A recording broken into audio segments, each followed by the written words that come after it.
100.9 The Mitt, WLUN, Pinconning Bay City, Saginaw, Midland.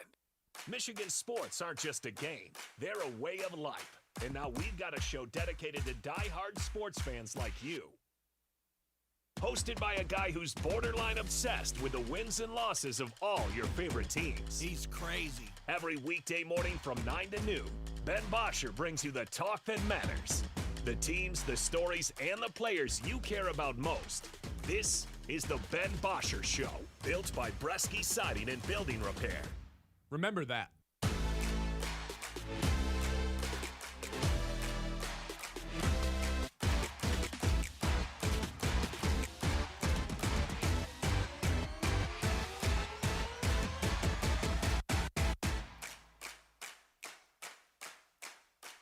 Hello, and welcome into the Ben Bosscher Show, everybody. Happy, what do we got today?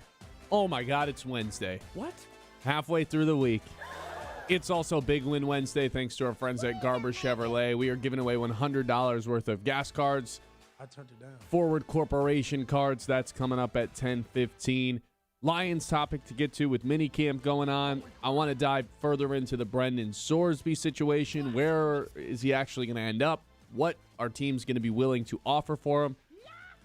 I'm having a hard time wrapping my head around how truly unprecedented this is for a quarterback. So we'll jump into that too. As promised the last couple days, though, we are taking a closer look into Michigan State and the downfall of the Michigan State Spartans to open up the show. Kyle, I've got a timeline for you. Just hang in there because this might take a second. Oh, God. Starting with 2016, when the Larry Nassar story was originally published, he was fired in September. In 2018, Luana K. Simon resigns as the role of president. In 2018, Mark Hollis resigns as the role of athletic director.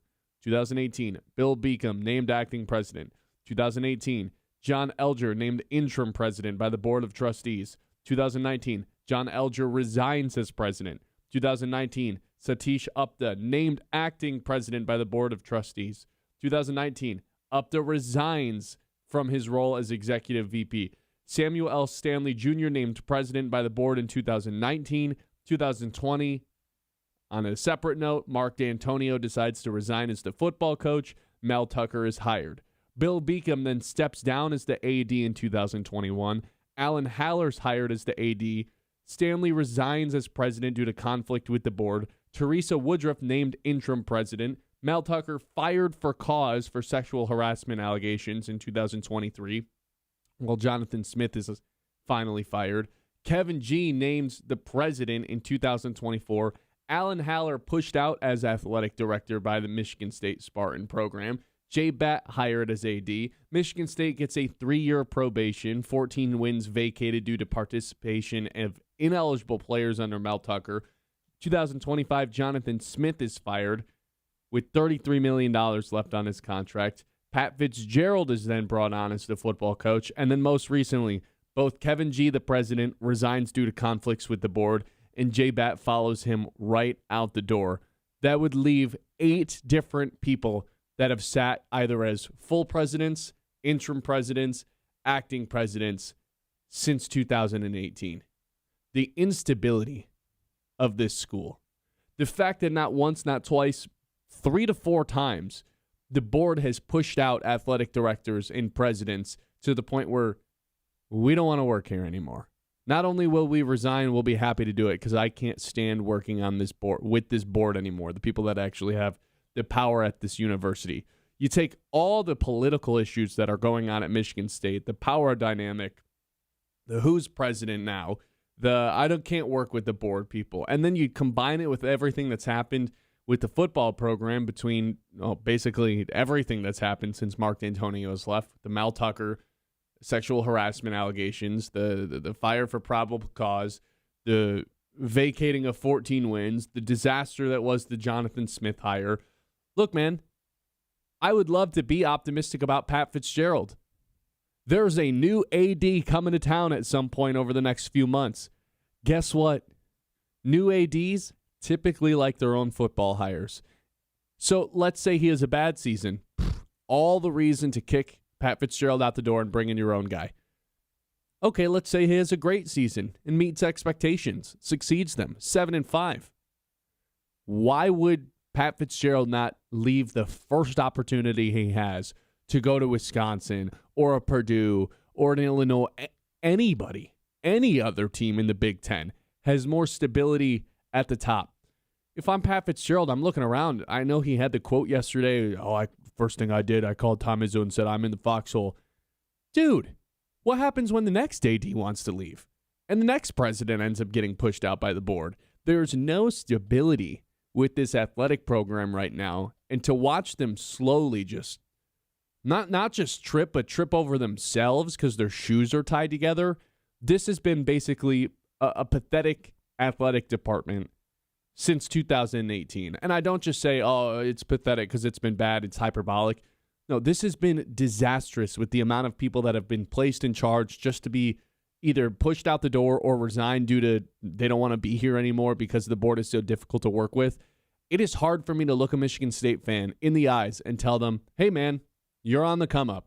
Because the reality of the situation is for the last 10 years, you've been going downhill each and every single one of those years.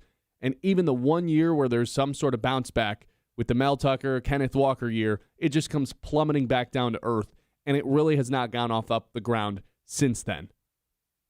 I'm not sure that this athletic department is ever going to be one of the top programs again in college football, which is sad because our entire childhoods, this was one of the most well-respected, consistent, stable athletic departments, football programs that we had in the country.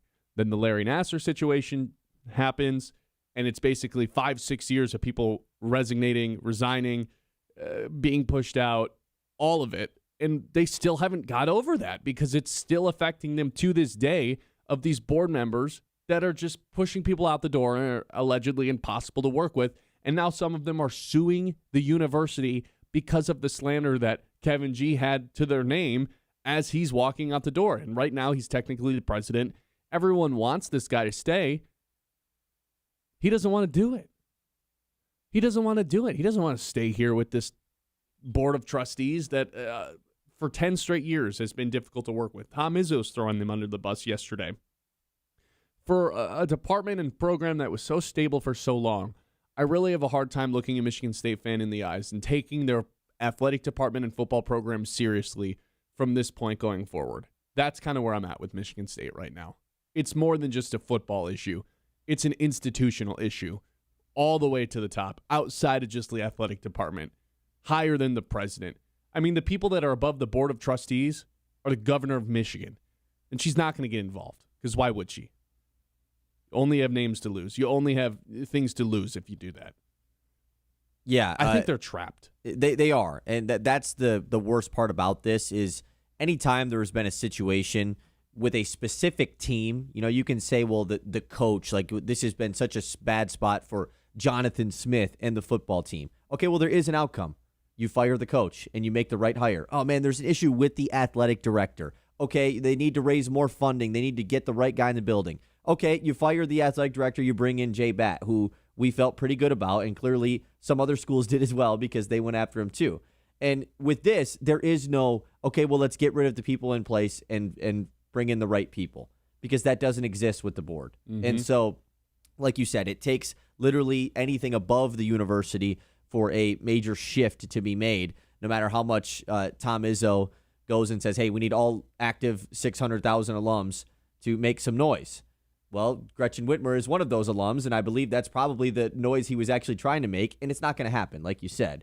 And so yesterday, we had discussed this, and I had said it feels like ever since the Mel Tucker sexual harassment stuff went down, they have yet to recover from that. And you just laid it out. It's even further back than that. Mm-hmm. It's from the Larry Nassar stuff coming out. It's all the way back to then they have yet to recover. They just had a couple of years where the football team was good to hide everything, to blind you from what was actually been going on. It's absolutely it is a shame. Like you said, growing up, it was one of the more stable programs because they were good at football and basketball. Yeah. They were good at both. And even on their down years, you had to take them seriously because Mark D'Antonio was a phenomenal football coach. 100%. And they don't have the national championships to show for it, but That's not what it's all about. It's just having a respectable program and having a program that is taken seriously. And now in this new era, and we talked about it yesterday, like the entirety of NCAA, college football, college basketball, whatever it is, it's never moved at a more rapid pace than right now. And Michigan State is going backwards. And every time they're bringing in these people that want to move forward, like Kevin Guskowitz, who repeatedly talked about the main reason why he left Michigan State was because of the board focused too much on the past, on trying to fix things of the past rather than going forward. How can you do that in today's climate of college athletics? The answer is you can't. And that's why you have people like Guskowitz, like Jay Batt, who you felt like were in good roles, were in spots that were going to improve the university, leaving the second that they can for any other opportunity, even if it means taking a pay cut, even if it means going to a Kentucky that somehow might have a worse football program than Michigan State. It doesn't matter. Well, at least Kentucky has conference wins over the last 3 years. That's a good point. Do you remember how excited we were about J-Bat when they hired him in that press conference? I was excited about J-Bat a week ago still. You know, like I love J-Bat. The press conference he had was unreal. You look at the resume that he built for himself at Georgia Tech and all the fundraising that he did there. Alabama, yeah. Alabama as well, like right when the Saban stuff was really starting to peak. And just like that, 1 year later, with all these promises still on the table, it's just like, yeah, I'm not doing this. Do you realize how, I know you do, but I'm asking our audience. Yeah. Do you realize how big of a deal that is? I mean, that your athletic director, not for any other reason than I don't want to be here anymore, just decided to get up and abandon his job and move across the country? Do you know how bad things must be at work after for you 1 to do year. that?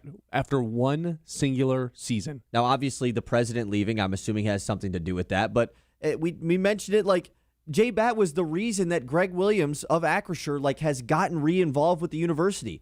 One of the richest men in him and Don Williams, one of the richest couples in America, are back involved with Michigan State, $500 million or whatever it was. That was all Jay Batt, man. And now he's out the door. It's just unbelievable. 8 different people have sat in that president chair since 2018. Whether it's acting, interim, or full-on president. 8. Which, like, yeah, college presidents do move at a quicker rate than... Not like that. Not like that, yeah. Not like that. 989-837-6125. Where's Brendan Sorsby going to go? We'll tell you when we come back. It's the Ben Bosscher Show live here on 100.9 The Myth. The show is brought to you by Bresky Siding and Building Repair, the experts who do the job right the first time, whether you have a leaky roof, storm damage, siding looking tired. Bresky has you covered. Locally owned, trusted, and dedicated to keeping Midland area homes safe and looking sharp. Quality materials, skilled craftsmanship, and service that puts your family first. Don't wait for the next storm. Call Bresky Siding and Building Repair today and keep your home strong for years to come. The 9 o'clock hour brought to you by Iron Stack Technology. You know, we talk about the game plan all the time on this show and the execution of it. That's how Iron Stack approaches IT. They help businesses stay secure, efficient, and ready for what's next so you can focus on your mission instead of your tech. Iron Stack Technology, solution-driven, mission-focused. You can check them out online at ironstacktechnology.com. The Ben Bosscher Show, built by Bresky Siding.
on 100.9 The Mid.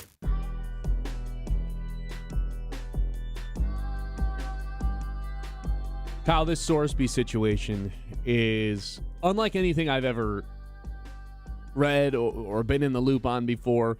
We've got a guy who's gambled $90,000 on sports bets, including bets on his own team, that has been blacklisted from the NCAA not once but twice after getting not reinstated, but a pause gets put on his appeal to play again, and then the NCAA overrules it again. Regardless, he's not allowed back in college football. So you enter the supplementary draft.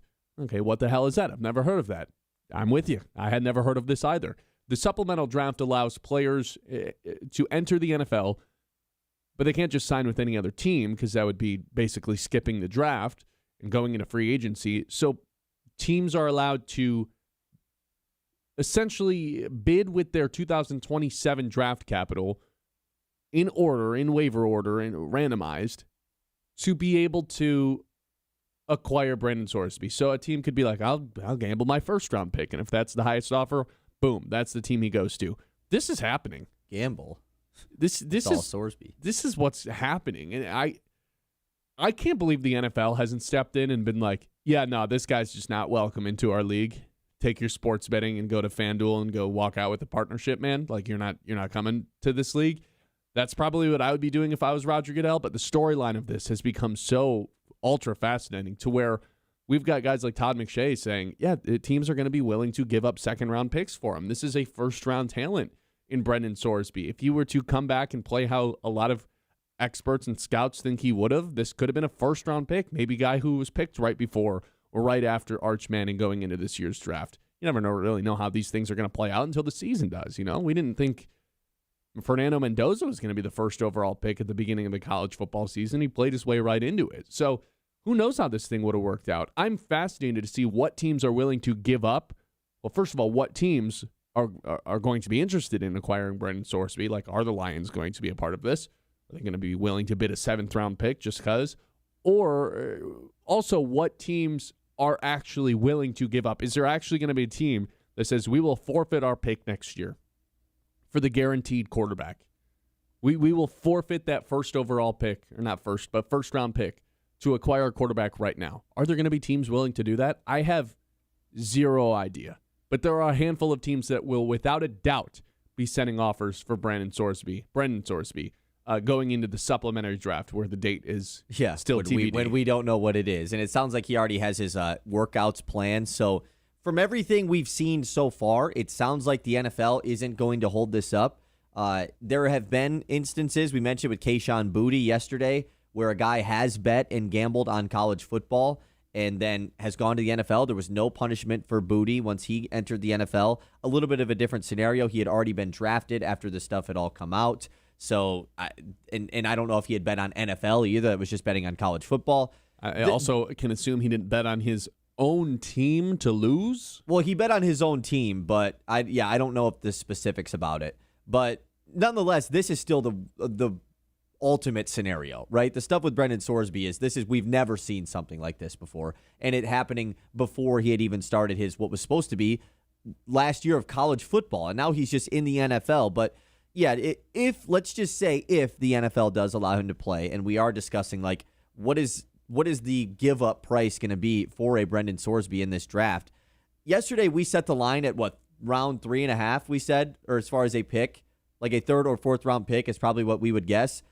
It sounds like we were just off with that because from everything I've seen, at least yesterday and today, these guys that actually have scoop with insiders in the NFL are saying, yeah, teams are going to give up 2nd-round picks. Teams are going to be willing to give up their second. And maybe even if it sounds like everybody's going to give up a 2nd-round pick, a team might give up a 1st, which sounds unreal to do because you are giving up next year's 1st-round pick. You have no damn idea. You're trading. It's like trading for a player, but you don't even know if he's going to be any good. You're just giving up your 1st-round pick. We saw how that worked for the Atlanta Falcons. Yeah. They would have loved to have their 1st-round pick this year. They might have been able to draft a quarterback in Ty Simpson. Instead, it went to the Rams, and they drafted him. So that's just the thing. Like, you don't know how the season's going to go, then why not just take a quarterback with that pick, you know? You're trading for a guy that can be on the team right now. It's not like you're trading for the pick next season. And the part that makes this the most interesting and why I don't think if he is going to be allowed to play, why it's not that big of a deal to give up that type of draft capital is those picks, like he would have went in the top half of the first round of the draft as of right now, right? As of right now, he is a top 3 to 5 quarterback in next year's class, which is a loaded quarterback class, expected to have 4 to 5 first-round QBs. If you're a team that's any good and you're just like, man, we don't know what the future of our quarterback position looks like, why not? The why not probably is the fact that he's undergoing a crazy gambling investigation, but... Yeah, here would be my counter to that. And first of all, you just make me like... All those things make me think, well, I bet the Rams wish they would have just spent a first-round pick on someone who could help them this year, and then they'd be the team to be like, yeah, we'll give up a first-round pick for Brendan Sorsby. If our quarterback's not going to play this year anyway. I know what you're saying about he could have been a first-round pick this year. He's supposed to be a first-round pick next year. Has it crossed anyone's mind that this actually might just wreck his career mentally? That this might be something that's too much to overcome from someone who has, self-described mental health issues? Someone who's, really fallen into the deep end with the gambling stuff? Do we think that this becoming public and the whole court case, you can't play college football this year, and then the supplementary draft, and then I'm sure he's got lawyers and agents telling him this, telling him that, nonstop, 24/7. Do we think that this actually might just be too much to overcome for a 22-year-old kid who has some pretty severe skeletons in the closet as well? What if he just ends up being a pretty mediocre NFL player to where he never really figures it out because there's so much going on between his ears and so much noise when he gets pulled into a locker room? I mean, this is going to be one of the biggest stories. He's not shaking this for a long time. He's going to have to go play 100%. Good NFL games for a significant, a half a season. This will always be talked about his entire career, unless he's awesome. I think even if he is awesome, it's still going to be talked about, right? Sure, but I think you can shake it to some degree if you just rock in the NFL. But until you do that for basically a half a season, if you're just awesome for 8 games, people will shut up. Until you do that, this is the thing that follows you. It follows you into the locker room. Your teammates are going to see it. Your coaches are going to see it. This is the storyline with you. And I do wonder if we've seen some quarterbacks that aren't mentally capable of being NFL quarterbacks and taking the reins of an offense and all the stuff outside of, the game itself, of the leadership aspect of that position, where you're supposed to be a leader of men and everyone's supposed to believe in you to some degree, where it's just too much to handle for a lot of these guys. And this kind of seems like a pretty good culprit of, yeah, this guy's not going to be able to handle this. I'm just going to go out on that limb and be on that side of the campfire. I'm going to go out and say this guy's not going to be able to handle being an NFL quarterback and all the responsibility that comes with it. I think that's a really good approach to take, because it feels like right now all of that stuff and all of the current ongoing gambling stuff is being ignored, right? It's just oh, okay, he's going to be in the NFL now. Okay. What's the price going to be to go get him? And it feels like everything is being ignored right now. Also just feels like his value in terms of where he's supposed to go in the draft just keeps going up. Every article you click on, it's actually, he was going to go number 1 overall this year. It's what? Yeah, I know. Wait, I think you're right. That is kind of being gassed up a little bit to make it seem like the situation is even crazier than it is, which this is. I mean, legit, we have never seen something like this, you and I. Correct. No one has ever seen. Yeah. We've seen the supplementary draft in the past. Like we said, Chris Carter, I think, is the most notable guy ever taken in the supplementary draft. Didn't you say Josh Gordon was? Josh Gordon as well. Not for this, and not a quarterback that we thought was going to be a first-round pick.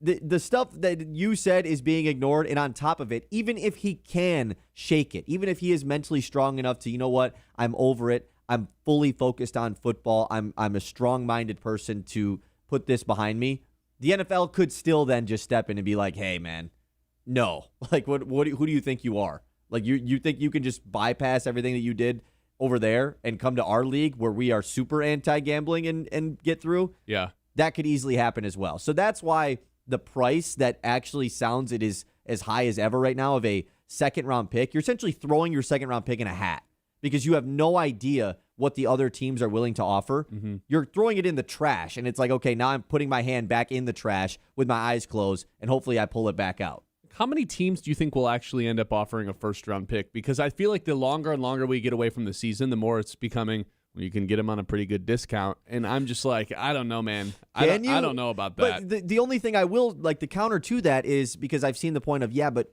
going in a year out from the draft, so much changes. You mentioned with Mendoza. Correct. You never would have mentioned Mendoza. This is not this situation, though. He's going to be on your team this year. You don't have to wait for a full season of college football to go down. He's on your squad immediately.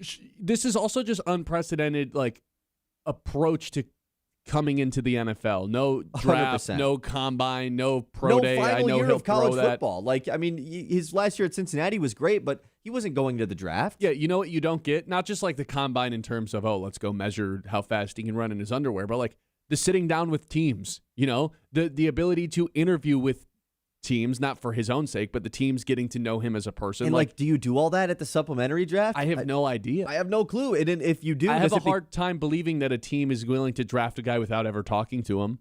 Right, 100%. That's an essential part of bringing in anybody, let alone a quarterback. But with how private that this type of draft is, if you're a Pittsburgh Steelers, do you want to reveal that you met with Brendan Sorsby so that other teams are like, okay, wait, that means they might offer something good? What are we like? This you is probably want to keep it under wraps. Exactly. And also, if you find so out weird, if the Steelers find out that Brendan Sorsby got talked to, Aaron Rodgers is going to throw the biggest fit in the entire world, stomp his foot a few times. I still think they're the team.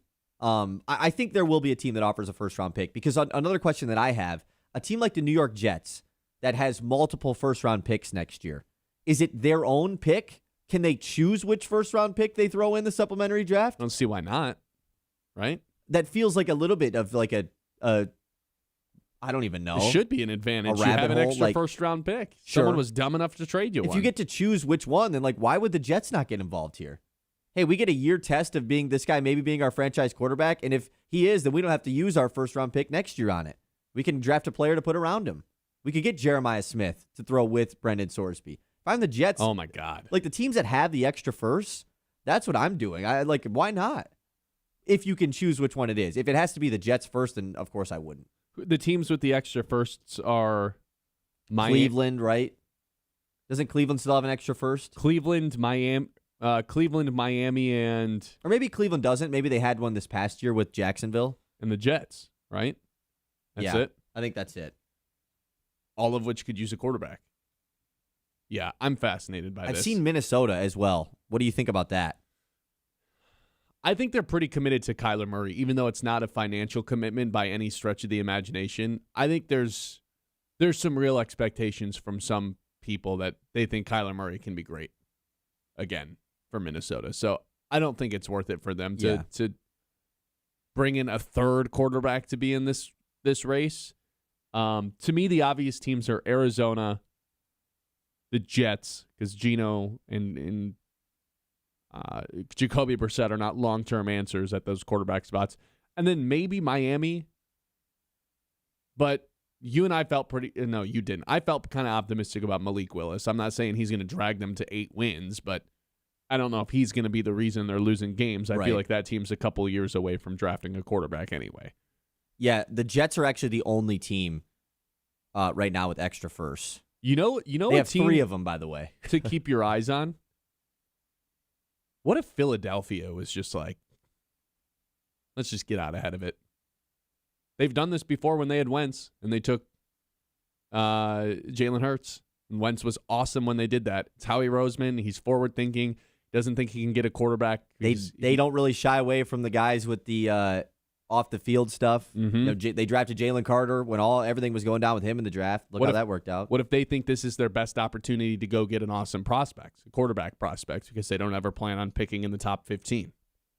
That's if I was to pick teams like that. If I was to pick a surprise team, like a good team basically, who doesn't necessarily need a quarterback. It has to be a good team, yeah. That would be my surprise team. It'd be the Philadelphia Eagles. Just traded A.J. Brown as well. They got an extra first-round pick in 28, right? So it's basically what the Rams just did. They saw what the Rams did. They drafted their replacement for Stafford in Philly. So, let's do it.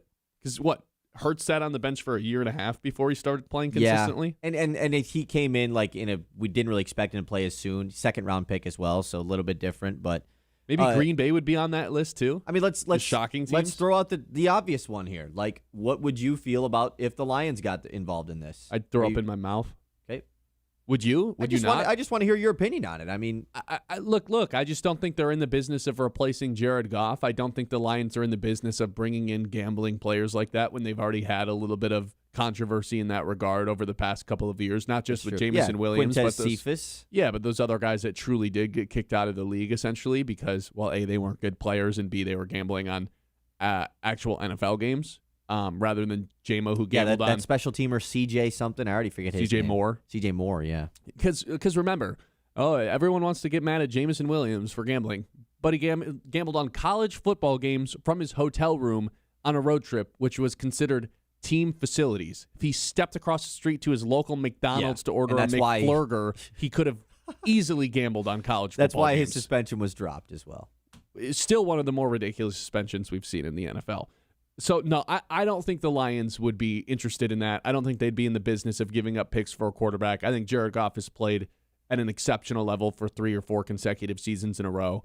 I don't think it'd be worth it. Do you? No, I don't think so. I'm with you here, specifically just because of the off-the-field stuff. I know it is super cliche at this point, but the whole, like, we want good people in the building, I think that Brendan Sorsby just doesn't fit that. Well, but it's an interesting topic, though, because I hadn't really thought about it until today. That and all this, not just the off-the-field stuff, but is this guy going to be able to overcome the off-the-field stuff? The NFL is a different beast. Being a quarterback in the NFL for one of 32 franchises, there's a lot more than just the physical traits of playing quarterback. We've seen it time and time and again. The guys with the skills to do it don't always work out because they don't have what it takes between the ears to be as mentally sharp as guys like Jared Goff, who end up lasting for so much longer than you necessarily think, even though they lack the quote-unquote skills to play quarterback. I'm not sure if I would not be willing to bet on Brendan Sorsby overcoming the outside noise. That's just me. 989-837-6125. This is the Ben Bosscher Show live here on 100.9. The Mitts, Randy's Green Thumb, they've been proudly serving the Midland area with family-owned friendly service since 1982. Offering everything from fresh floral arrangements and vibrant house and outdoor plants to expert landscape and interior plant service. They also design, maintain, and install beautiful gardens, ponds, trees, and shrubs, helping both homes and businesses thrive with greenery that lasts. Visit Randy's Green Thumb at Poseyville Road and bring brilliant color, life, and inspiration to your home this season. The Ben Bosscher Show, built by Bresky Siding and Building Repair on 100.9 The Mix.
by Breakout Siding and Building Repair on 100.9 The Mid.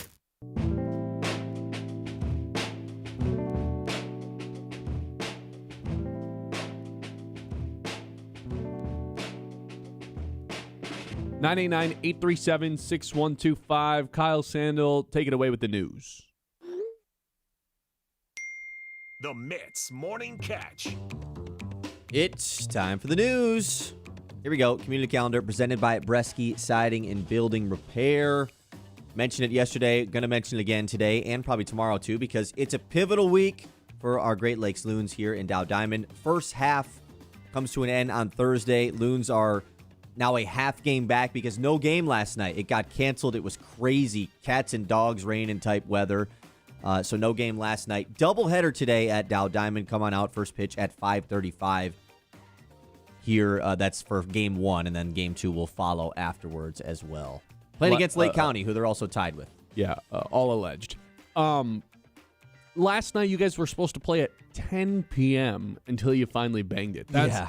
I was at home, and I was almost, for like 10 seconds, like, oh my God, it'd be so fun to be there for a 10 o'clock start time to where not everyone drunk in terms of drinking, but just like the energy in here would have been so off and so unique for a 10 p.m. start where all the workers are just like, yep, we're ready for a 2.5 hour game. It inevitably would have been like a 3 hour game. We've been here until 1 o'clock, but game ended up getting banged. It ended up getting banged. Yeah, the weather was pretty rough. So no, it will not be made up. Just 5 games against Lake County this week with the first half ending tomorrow. Once again, 5:35 first pitch tonight for game one of the doubleheader. Tigers, they were in action yesterday. They lost. Yeah, man, it really felt like the Tigers were going to come back and win this thing. They went up 2-1 in the 8th inning. Kiter Montero comes out of the bullpen. We're going to talk about the reason for that next. But then, of course, some bad defense. Kevin McGonigal has a bad error. Will Vest comes in, blows it. Tigers lose. Evened up at 1 games apiece with Houston. It's like the first time all year where Dylan Dingler gets a little bit of blame, too, for that pass ball that allowed the first Houston run to score. Yeah, it was like 2 guys who we really haven't put a ton of blame on this year in McGonigal and Dingler. McGonigal's error specifically was like a really bad one. They could have turned 2. They got 0.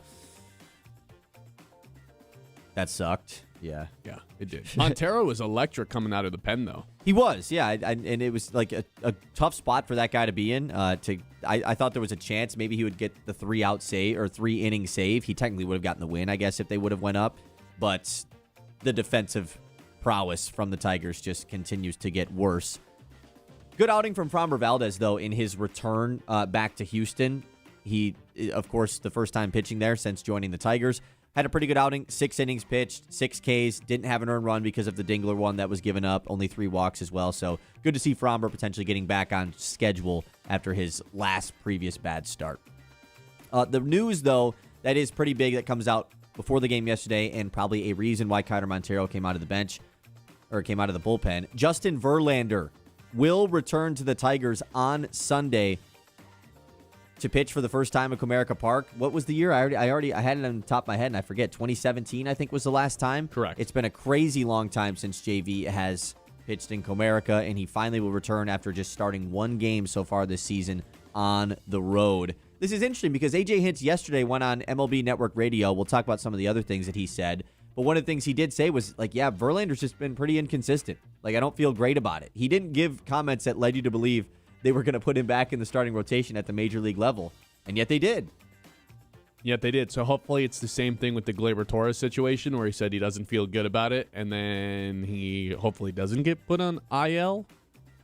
Who knows? AJ Hinch is kind of pulling a Monty right now. He's just saying stuff. Yeah.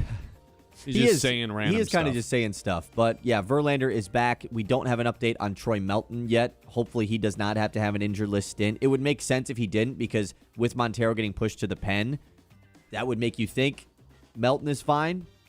Well, actually, no, because now they have 5 starters with Verlander coming back. I don't know. A good amount. I'm starting to think they just never end up getting healthy.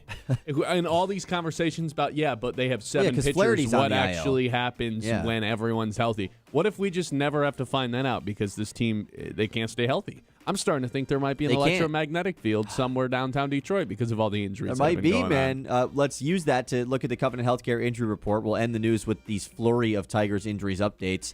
Colt Keith, after hitting 3 bombs, turning into Barry Bonds in Game 1 against Houston, gets scratched before the game, just like Troy Melton was scratched before his start on Monday due to right wrist soreness. He fell in their win on Monday. I don't even really remember the play where he fell, but he was scratched from the lineup. Of course, Gleyber Torres is already been out, and during that MLB Network radio hit yesterday from AJ Hinch, he said that the Gleyber Torres injury is concerning. I got major vibes yesterday, Ben, of the return of the terribleness of the bottom of the lineup for the Tigers, with James Outman obviously a part of it, McKinstry, Wencel Perez, Jake Rogers comes in to pinch hit. Like, the bottom half of the lineup yesterday was gross, and that's because you have no Gleyber Torres and you have no Colt Keith as well. It's pretty tough. Yeah, the optimism is dwindling. Tigers game 3 against Houston is today at 2:10, an afternoon game. Casey Mize is set to return. So, like I said, there is going to be a good amount of roster moves that have to be made leading up to that because Mize has yet to be activated. Is Gleyber Torres going to hit the IL? Is Hao-Yu Lee going to stick around? Is Troy Melton healthy? A lot of things will be decided. Hopefully by the end of the show, we'll have an update. We'll save all the World Cup news and NFL news as well for the second rendition. All right, there you go. 989-837-6125. Cade Cunningham was ranked as the blank best player in the NBA at the Ringer. I'll tell you what the number is when we come back. You don't have to be a pro to get pro-level care, whether you're hitting the gym, the field, or just staying active. Covenant Healthcare Sports Medicine helps you prevent injuries, recover quicker, and keep doing what you love. Covenant Healthcare, sports medicine, always there when you need them most. The Ben Bosscher Show, built by Bresky Siding and Building Repair on 100.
by Breakout Siding and Building Repair on 100.9 The Mid.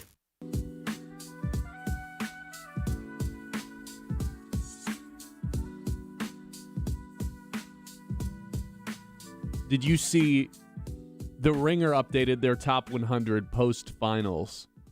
Cade Cunningham listed as the 9th best player in the NBA. Right off rip. Too high, too low, or just the right spot? Man, that's too low. Too high? So too high of a number? I always don't like the rankings where it's like too high or too low. How did you get me saying too high out of that? I said too low. He's too low. Down the list. Sure, but yes. the number's too high. I guess that is confusing, yes. He should be ranked higher. That is what I'm trying to say. The guys right ahead of him, number 8, Kawhi Leonard. What is this, 2019? Number 7, Giannis. What is this, 2021? No, Giannis probably And still number is. 6, Anthony Edwards. Number 5, Jalen Brunson. Number 4, Luka. The Luka being as high as he is in the Big 2-6. Really? I guess yeah, I think the Luka stuff Brunson is just 5th? I mean, this is going to be the worst. I think Brunson should be ahead of Luka. Luka not playing defense has to matter. It just has to matter to me. So Brunson's this all-world defender? No, but at least he gives an effort defensively. Luka watches guys go past him all the time. That has to matter for something dude, now. Brunson had a 20-year-old dude getting buckets on him all playoffs or all finals. But sure, he tries, I guess. That's going to be the worst part about this whole offseason is trying to do Brunson. Like, where does Brunson rank? Because he has to be a lot higher than previously, of course. Yeah, I mean, we decided he's better than Cade going into this season, right? Like, at this point, currently, right now, he probably has to be. I don't know, though, man. I just can't really get there. I mean, he won a finals. He won solved the all finals, the problems. and he was the MVP, and he almost had 50 in an elimination game. Let's not overthink it. Okay. He's just better than Cade right now. He's a better problem solver. No way than Kawhi Cade. is better than Cade right now. I can absolutely not get behind that. Yeah, that's where I am with it, too. Kawhi's great. Like, Kawhi is great and probably deserves to be a fringe top 10 guy. He's not the 8th best guy in the league. 27.9, so call it 28 points a game, 6.5 rebounds, 3.5 assists, 1.9 steals. Not the all-world defender he used to be, but still a pretty damn good defender. Pretty good, yeah. He definitely has taken like a large step back defensively, no doubt about it. But probably still a better defender than Cade, but not by that much. I don't think it's like this whole he's absolutely like the best two-way guy. Yeah, like I don't think it's that anymore, which just comes with age, and he has clearly focused more on offense in the last several years of his career anyways. The Giannis stuff, yeah, Giannis is better. I mean, Giannis is better. Like, I know that this has been now several years in a row of Giannis not really being a figure of the NBA playoffs, which is a shame. Giannis is still better than Cade, 100%. The Anthony Edwards part, that's where things get tricky. We've had this conversation plenty of time before. He was number 7, you said? Anthony Edwards is 6 ahead of Giannis. Oh, Giannis is number 7. Yes. I feel like the Giannis is just kind Curry? of too low as well. Steph is 10, so one spot after Cade Cunningham. Really? Interesting. Do we think Cade is better than Steph Curry in the Big 2-6? Yeah, I do. I guess I haven't really considered that. I haven't thought about that. Man, do we really think that? Steph Curry missed the playoffs. Steph Curry? He was injured a little bit. He missed the playoffs. So did Giannis, though. Giannis is ahead of him. Sure. So did... never mind. That's actually it. Yeah, I think... What do you think? Is he too high, too low? Cade Cunningham or Steph? Cade. I think Cade should be one spot higher. Honestly... I think he should be 1 or 2 spots higher. I think he's better than Kawhi Leonard. Just you can rely on him a little bit more at this point in their career. The two-way stuff with Cade just as much plays as the Kawhi stuff. I can't say I'd have him above Giannis. I can't definitively say I'd have him above Edwards, but I do think it's close. I feel like he's a better player than Luka. I don't think there's a 3-player gap between Ant and Cade. They should definitely be back-to-back, whether it's Cade or Ant ahead of each other. I don't think that they're that big of a gap. I just don't think that Luka Doncic should be 4, I guess, is what this comes down to. The Luka stuff is just so hard because there really isn't an offensive engine from the guard position like him. But the defensive stuff is so terrible. And he's just one of those guys that has become pretty hard to watch. just from a like, dude, stop complaining. Yeah, like, is he a foxhole guy? It is so difficult to watch him play sometimes. Now, when he's playing great, he's awesome to watch, but like I look at Brunson, it's draining that's to a guy watch him that play. everyone around Brunson on his team believes in and can rally behind and wants to fight for. And I don't get the same message from Luka because I don't think Luka wants to fight for his guys. I mean, remember Luka in the finals in 24 against Boston? Like, how could I forget? Windhorst did the whole spiel about like Luka needs to grow up. He cares more about yelling at the officials than winning. And that sends a message to his teammates that I am above you. You know, I'm not fighting for you. And I think his teammates see that and don't want to fight for him. Whereas Brunson, complete opposite. That's fair. I think like as great as Luka has been in his career, I strongly disagree with I think him being 4 is crazier than Cade being 9. I would be dropping Luka back into like the back half of the top 10. Still 100% a top 10 player, though. No, yeah, I'm not arguing that. I also think Cade's just better than Kawhi. Ant or Luka? This way. Anthony Edwards, a guy I'm trying to start my franchise with. Anthony Edwards installs a little bit more confidence in me. I trust him a little bit more. Stay healthy, to show up every single day, to play defense. I trust Ant more to put in the work. I trust Cade more too. 989-837-6125. It's the Ben Bosscher Show live on the Mitt. Lions training camp got a positive update for you when we come back.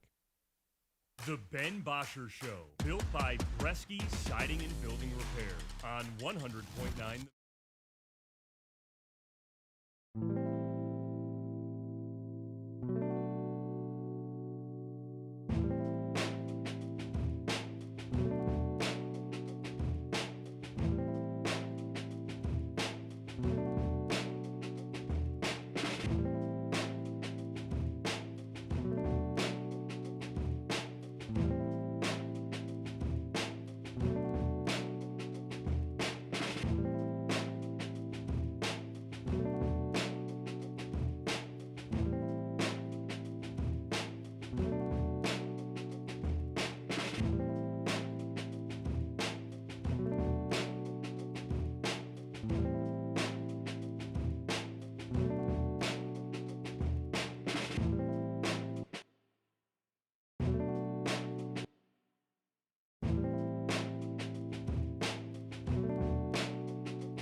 Studios. This is Sports Radio 100.9 The Mitt. WLUN, Pinconning Bay City, Saginaw, Midland.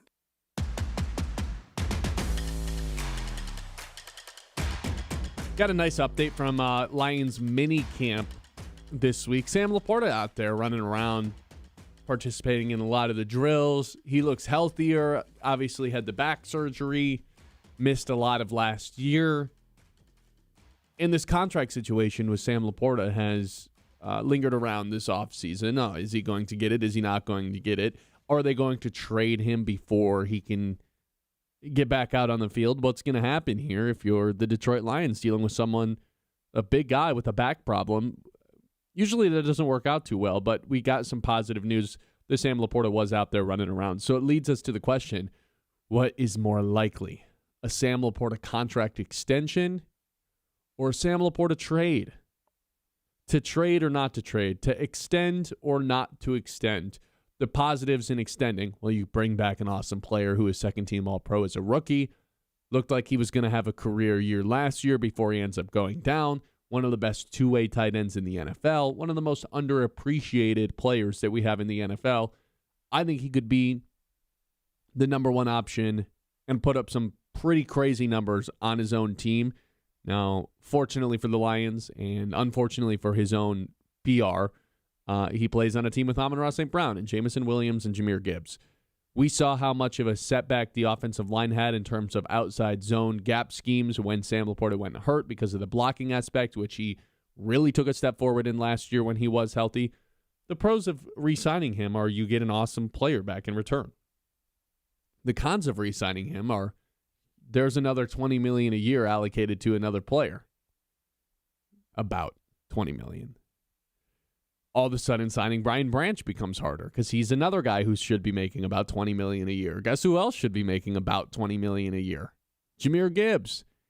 So the downside, the potential con of signing Sam LaPorta is you have less money, you have less room. It becomes a little bit harder to negotiate deals with Brian Branch and Jahmyr Gibbs, one of which has been more healthy than Sam LaPorta as of late. Obviously, with trading him, the pros are you're going to get a nice package in return. You get to draft his replacement next year in the draft, free up some cap space, and replace your weapon number 4 at the end of the day. Way better weapon 4 than any other team has. I think on some days, on a lot of days, he's actually just the weapon 3 ahead of Jameson Williams, to be quite frank. So the downside of that is you're going to have to move on from a player. The upside is you free up that $20 million that you can spend elsewhere. You're more likely to sign Brian Branch. You're more likely to sign Jahmyr Gibbs, and you get some extra draft capital to do whatever you want with. Trade up, move up. If it's a first-round pick, I've already kind of explained it the last couple of weeks. Some teams willing to offer a first-round pick for LaPorta, you kind of have to do it.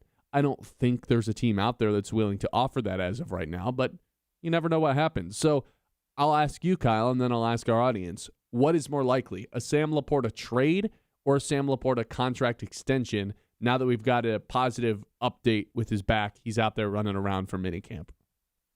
Extension.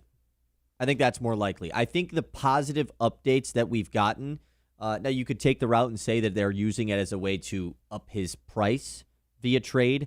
I don't see it that way.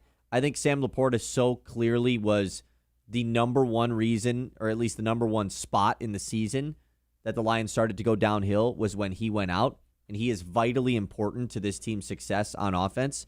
And you're right in the fact that if he doesn't play with St. Brown, Jameson Williams, Jahmyr Gibbs, all these other incredible weapons that the Lions have, he is probably a much more valuable player. That makes me feel even less likely that he's traded, right? Because it feels like you'll never get the peak value of Sam LaPorta that you know the player he truly is, because he never can fully be unleashed in this Lions offense. He can be a great player, but he can't really have the type of season we think he could have as if he was in a Travis Kelce type of role, something like that. But doesn't that lead you to believe you're paying him as if he is that, even though I also don't he's think he not gets that? $20 million. Like, I mean, I know you're not saying it's going to be 20 on the dot, but like, he's not getting Trey McBride money. Like, he can't ask for that. The Lions can't give him that. Trey McBride just had one of the best tight end seasons we've ever seen. And Trey McBride's $22 million a year. Kittle's 21. I think he's like in the 18 range, which I guess, yeah, I'm picking nits here, so it's not going to be that far off from 20, but I think it's reasonable for the Lions to be like, hey man, we can't pay you $20 million. Like, I think the extension is more likely because I will, once again, just continue to go back to they are still just paying everyone. And I know it's kind of an uneducated take because it shows my lack of knowledge of the cap because I think everyone has a lack of knowledge of the cap in the NFL because it's so damn confusing. That's the route that I'm going to go here. Until they can't pay anyone, I still think that they're just going to figure out a way to pay him. And this update that we got on LaPorta and how people are talking, hey, he might break out this season, he might have a huge year. I think it's all positive notes for the Lions to re-sign him. Very similar to when Jameson Williams was signed last year. There was a lot of Jameson Williams going to break out this year conversation right before the season started. Mm-hmm. Boom. He gets paid before that expected breakout season. Whereas if they do give him a deal that is in the 18 range, all of a sudden that deal looks really good if he does break out. Yeah, I was off a little bit. McBride is 19 a year, right? Yeah, McBride and Kittle are both 19 a year. Yeah. Ferguson's 12 a year. That's third. So there's just like this crazy gap for him. Exactly. But he's going to be Pitts a lot closer just got to the weird those... deal as well that doesn't really count because of the tag, which is like $15 million this year. But there's going to be a lot more. I guess Pitts is 15. Isaiah Likely is 13. I think he's going to be closer to 19 than he is to the 15 number with Pitts, though. Yeah, I agree. Like I said, I think he's like 17, 18 million. Which is, I think I would expect him to be the third highest paid tight end, right? Behind Kittle and McBride. Yeah, which I don't want to say is crazy because the only reason it's crazy is because it feels like every year there's a new tight end that comes into the NFL where it's just like, oh yeah, this guy rocks right away. And last year we had two of those guys. I guess it took Loveland a little bit longer to get going. But in the last 3 years, it's been Brock Bowers, Colston Loveland, and Tyler Warren that have just kind of hit the ground running. What's the common denominator with those three guys? They're first-round picks. All middle to early first-round picks. Correct. Where the Lions just won't be drafting, right? I mean, like, we can say there's these great tight ends that come into the league every year, but, like, the Lions are in no position to get those type of guys. Yeah, that's true. You also could use the draft capital that you have from a LaPorta trade to move up and go target one of those players. And, like, even LaPorta hit the ground running, and that was a second-round pick. Exactly. It's not like they're all first-round picks. I feel like just in terms of who the best of all those guys are, LaPorta is probably, including McBride too, realistically, LaPorta's a top 5 tight end in the NFL.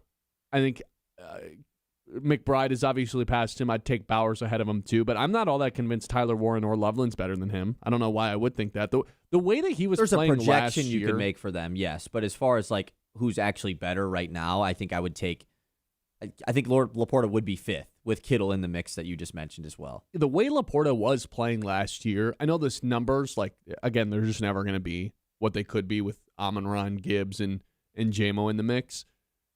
What he was doing on a game-to-game basis was like pretty incredible in my mind. He's this enormous target over the middle. I think there's a real reason he's dealt with a handful of lower body injuries and a back injury in his career. Not to say that he's injury prone. I don't think that's the case, but I don't think so. Yeah, he's just such a big guy. Tight end is also just a injury position. Like, you know, you're banged up so much playing tight end, especially when you move with as much speed and as much power as Sam LaPorta. And really, the only way that a DB can bring you down is to hit you with full force below the waist, and just take you out and have you come crashing into the ground. I think Sam LaPorta takes the biggest hits of anybody on the team for that reason, because he's so big, so strong, so powerful, and can get enough speed going to where, hey, man, the only way I'm bringing this guy down is to hit him below the waist, and hopefully I take out his legs. Not in a dirty way, but, hey, man, that's the reason Megatron retired so early. It's a big dude falling down to the ground that fast, that much power, that much weight coming crashing into the earth. To where I understand, like, the perspective of let's just go draft someone a little bit younger who doesn't have back problems. I think it's more likely that he ends up getting extended. And I think I would just put it on the line of, if someone's willing at any point to offer a first-round pick, you just have to do it.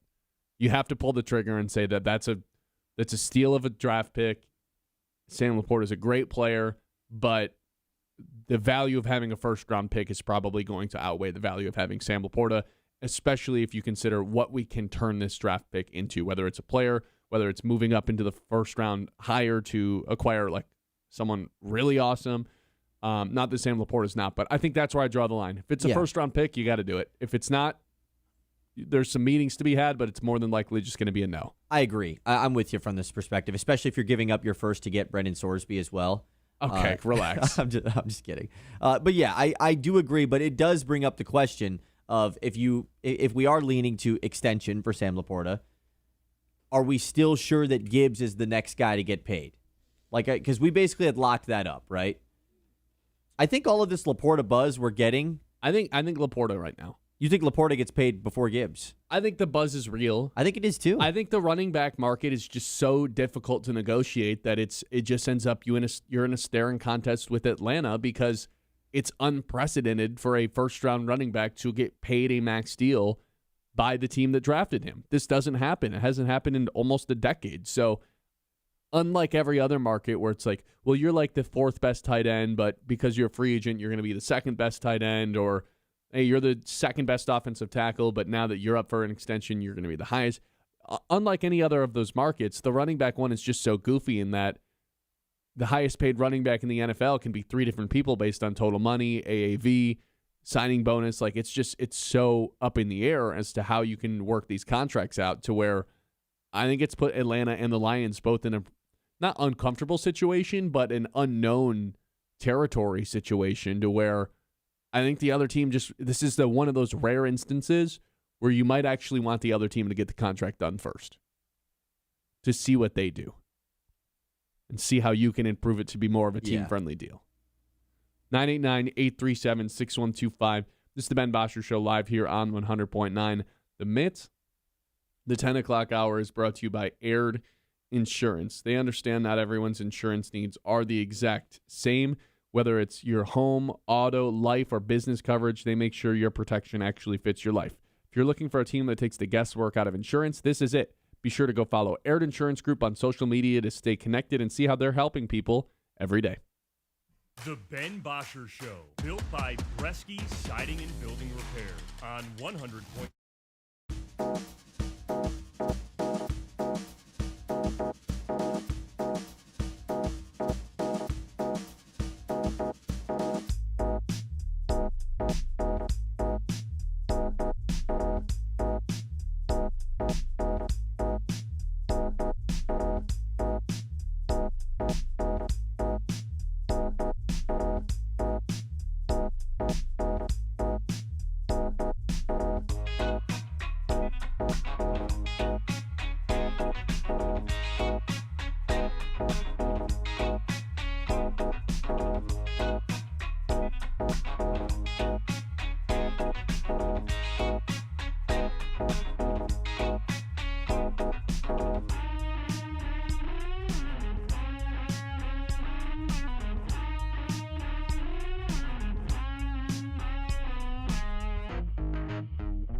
on 100.9 The Mid.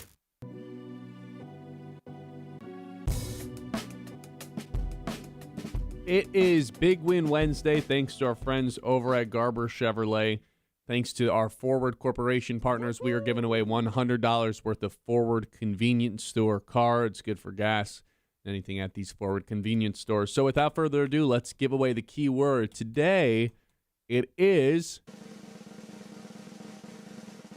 forward. Simple. Just text in forward to 989-837-6125 for a chance to win the $100 worth of gas cards thanks to the Forward Corporation. Big Win Wednesday, as always, is brought to you by Garber Chevrolet. If you're looking for a car, I can tell you from firsthand experience that Garber Chevrolet in Midland makes it easy. I bought my first car there last summer. The whole process was smooth, no stress. It was straightforward. Whether it's a new whip or a quality used vehicle, the team knows how to treat you right and get you the right car. Garber Chevrolet, a place you can actually trust to purchase your ride. That's Big Win Wednesday. We'll pick a winner here for the gas cards in about 10 minutes or so you've got time to text in. All right, Kyle, who do you think could be a couple breakout candidates for the Detroit Lions this season? I've got a couple in mind. I know there's some that a lot of people are writing stories about right now, predicting online, but who's just someone right off the top of your head that you think could have a pretty big season that surprises people? And I don't necessarily mean breakout like, oh, a second-year player takes a step forward. That's not really what I mean. I mean, wait a minute, I didn't expect this type of surprise from a player across the Lions roster. I got a good one, Ben, and I don't know if you're going to like this one. I don't know if me 2 months ago is going to like this one, but I'm starting to drink the Kool-Aid of one Ennis Rakestraw. Oh, baby. I'm starting, man. I don't know if you saw Brad Galley talk to him the other day. It kind of got me like turned up a little bit. I was like, okay, like I am buying into this guy right now. He's fully embracing the fact that he has dealt with so many injuries. Like he's not like shying away from it. He like completely recognizing it. And instead of using it as a like, man, I never had my opportunity. Like I just been injured so much, using it as like a sad thing. He's using it as motivation. He's using it as fuel to like, this is going to be the year where I let people know who I am. And with the Lions secondary group, I think there is going to be some opportunity for him to get run this season if, of course, he is healthy. But if he goes into the year healthy, I don't see a reason why he can't at least get some run right away. So I'm going to say Ennis Rakestraw. It's a bad one. A couple months ago, I was like, I'd fully given up on him ever being a contributor at all. And I think I'm buying into it a little bit. I like it. I didn't see the interview with Brad Galley, but what I did see was him repping at first team corner. I saw that as well. Throughout minicamp yesterday, partially due to Tara and Arnold being But still, the fact that he's like out. the next guy up for them, like that means something in itself. Yeah, I like it. That's a good pick. The one I've seen online a lot is Isaac Tisla, and I feel like this is just going to naturally happen. He's become a fan favorite. It was always controversial. He's always been, I feel like. A fan favorite or controversial? I think a fan favorite. Yeah, because he's from Michigan. Yeah. They used the 3 third-round picks to take him.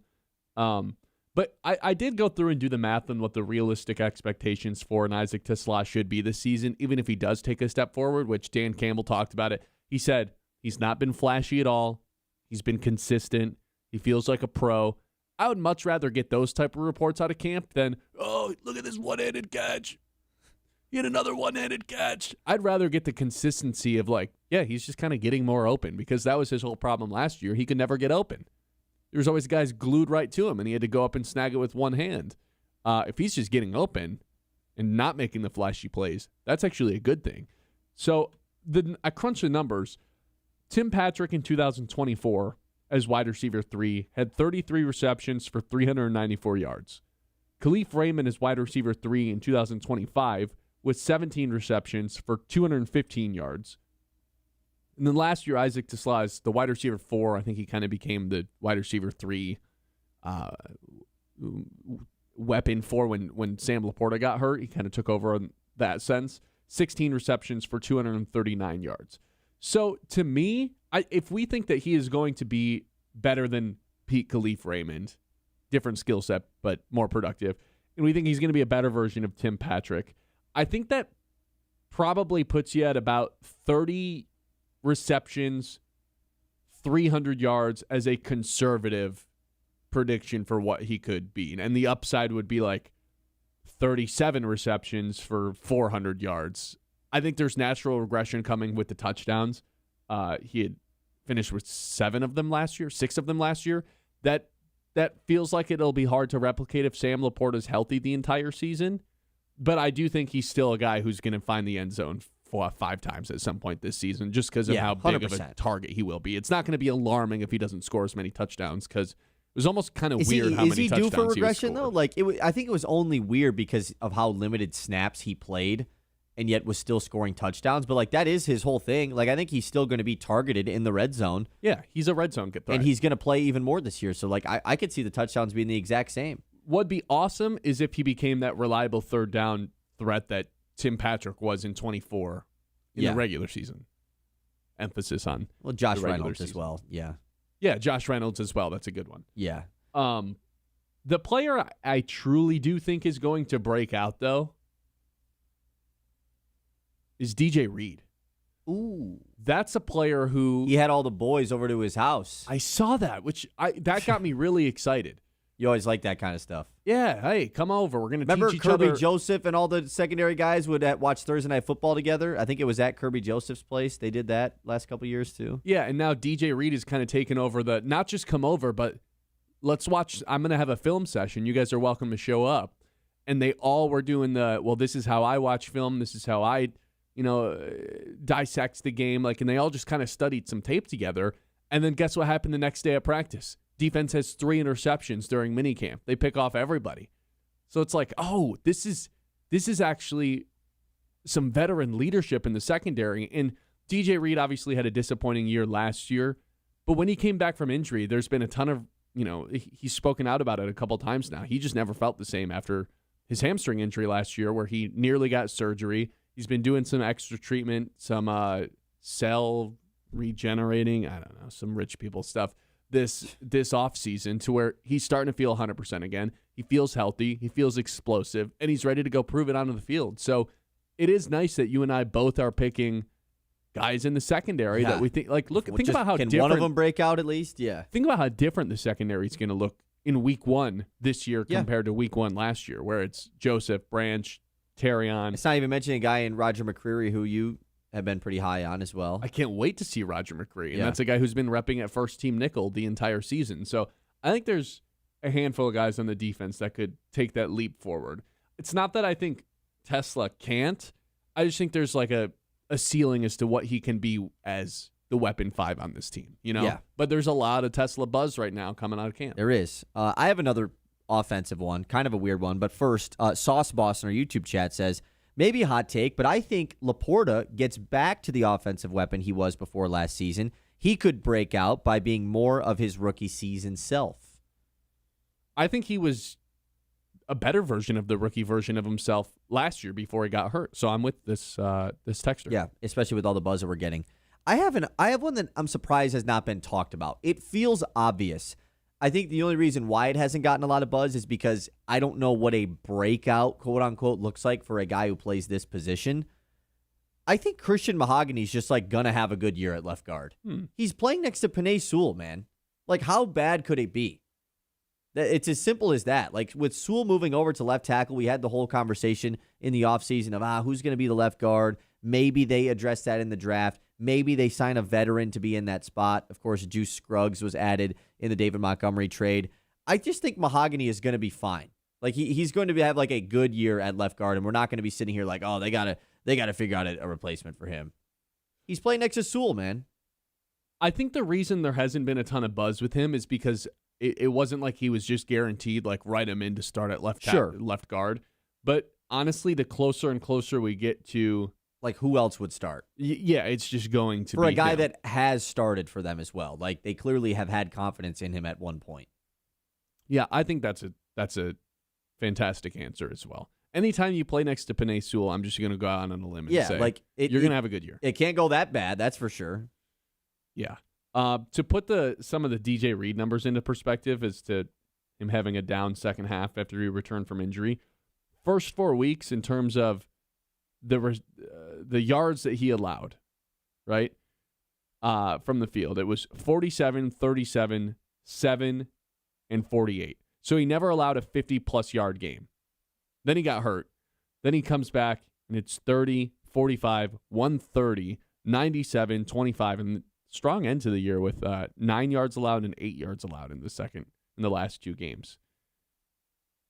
For some reason, I feel like he just got trashed. It's like, this was an awful signing, when in reality, the safeties were practice squad guys, and DJ Reed was basically forced, and the other corners were forced to play 10 yards off of their guys because they were afraid of getting beat deep schematically. Yeah, hopefully and it's not like the safety room is healthy right now either, but hopefully when the safety room is healthy, we get to see a more true version of DJ Reed. 989-837-6125. Thanks to Garber Chevrolet for making Big Win Wednesday possible. We will pick the winner of our forward gas cards during this break. Be on the lookout for a text on your phone. If you win, we're going to reach out to you shortly. Looking for financial advice that actually makes sense? Meet Doug Shalini of Kingsview Partners right here in Midland, former teacher and coach. Doug breaks down all the complicated stuff and makes it understandable for people like you and I. He helps families and professionals build clear game plans for their money so you can move forward with confidence and not confusion. That's Doug Shalini, Kingsview Partners, right here in Midland. The Ben Bosscher Show, built by Bresky Siding and Building Repair on 100.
Built by Breakout Siding and Building Repair on 100.9 The Mid.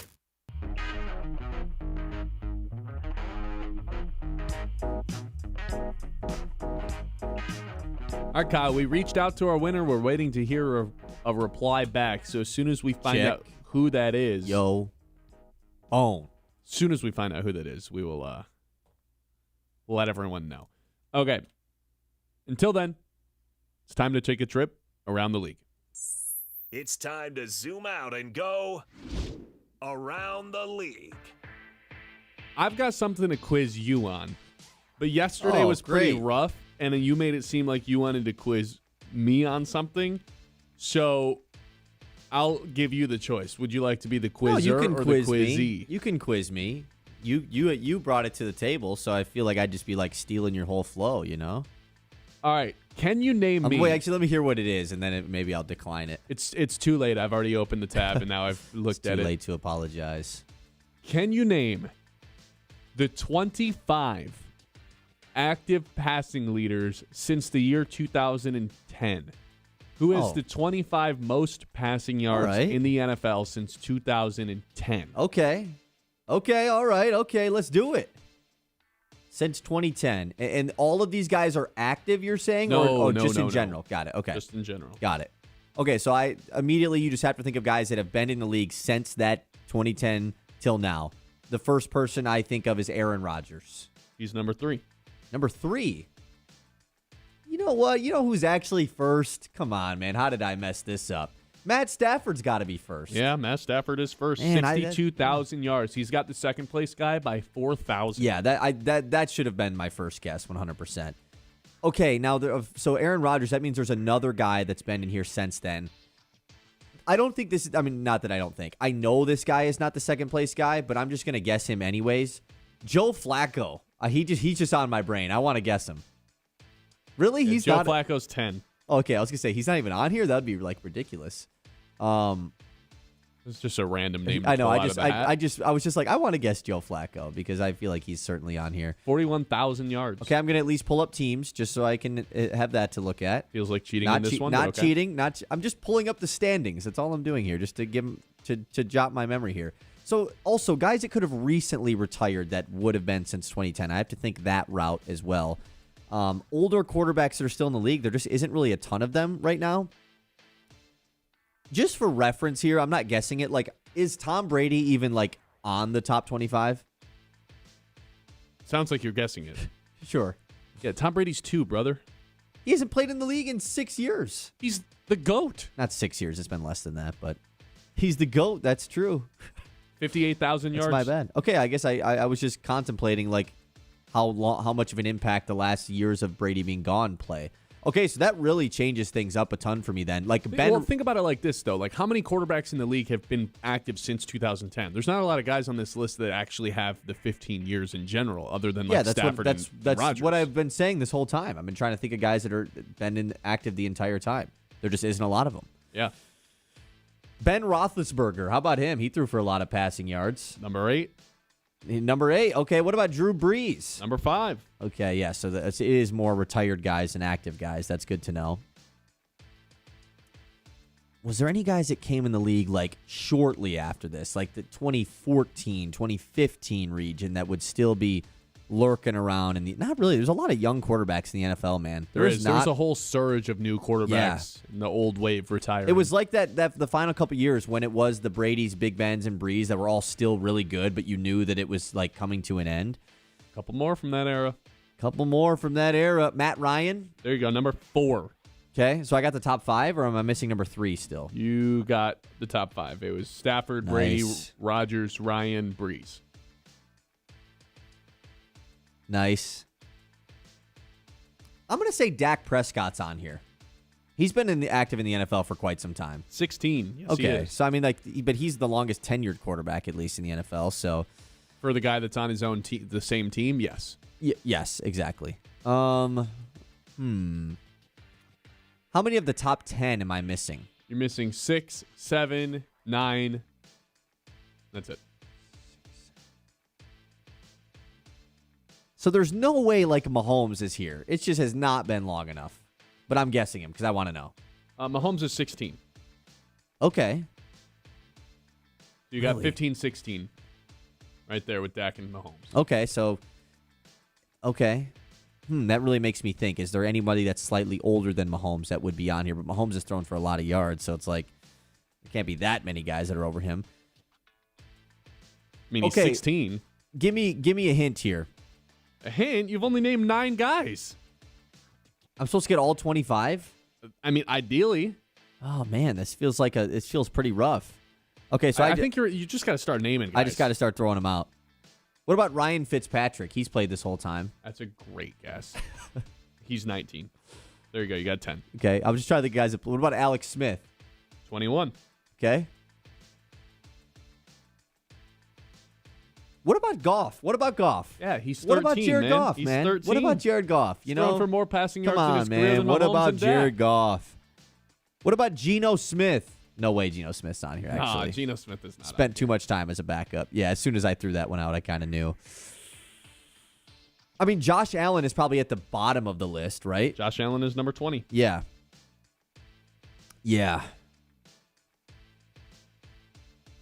I'm thinking, Kirk Cousins is on here. There you go. There's another guy in the top 10. That's Chalk 9. it up to Kirk Cousins. That's an easy one. Number 9. So you're still missing 7 and 6. Phillip Rivers. That's the one guy I totally missed from that era. He's 100% on here. Correct. He is number 6. Okay, so now I'm starting to knock out a few of them. Like Tony Romo, a little too late for him, right? Yeah. Yeah. I figured that was a guy that I'd been thinking about for a while, saying, not him.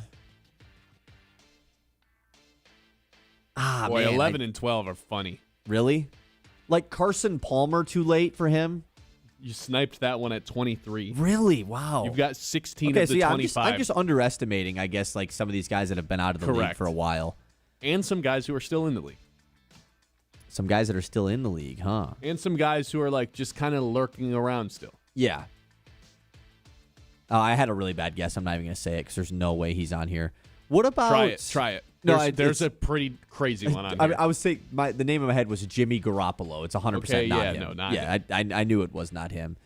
But there's a pretty crazy one, you say. Like Jacoby Brissett? No. Yeah, he hasn't been a backup for too long. Maybe if Jacoby Brissett was a starter for more time.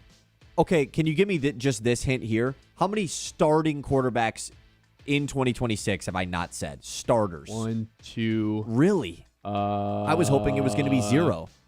2. Okay, so it's not that bad then. Like Lamar's not on here. No. Okay, that was a guy in my head. I was like, there's no chance he's on here. 2 starting quarterbacks. One of them was a starter last year. Well, 2 of them, I see 2 guys that have like started games within the last year. Sure, but I'm saying like going into this year. Oh, Russell Wilson is on here. Russell Wilson's number 7. Good job. That's one I should have gotten a while ago. You're at 17. You've got 8 more. Okay, I've got 2 minutes to do it. Yikes. 2 guys were starters, huh? Or 2 guys like going into this year are starters that I haven't said? Really? Baker Mayfield? Yeah, no man. way. Baker's 22. What? He was a guy that I thought, like, because I was running through the Cleveland guys. I'm like, there's no way Baker's on here. He's 22. Baker Mayfield. Wow. That's nice. So Sam Darnold, though, no way. Been a backup for too long. Nope. I have no clue which other starter I haven't said. Like Trevor Lawrence, no way. Nope. Yeah, like Joe Burrow, no way. He's been injured way too long. Nope. Okay, I thought you were about to give me the yes, and I would have freaked out. AFC or NFC? I want to at least get this one out of the way. For the final starter, Yeah. AFC. God, I'm staring at the AFC right now, too. Not hard enough. Is it Mendoza? No. It's a joke.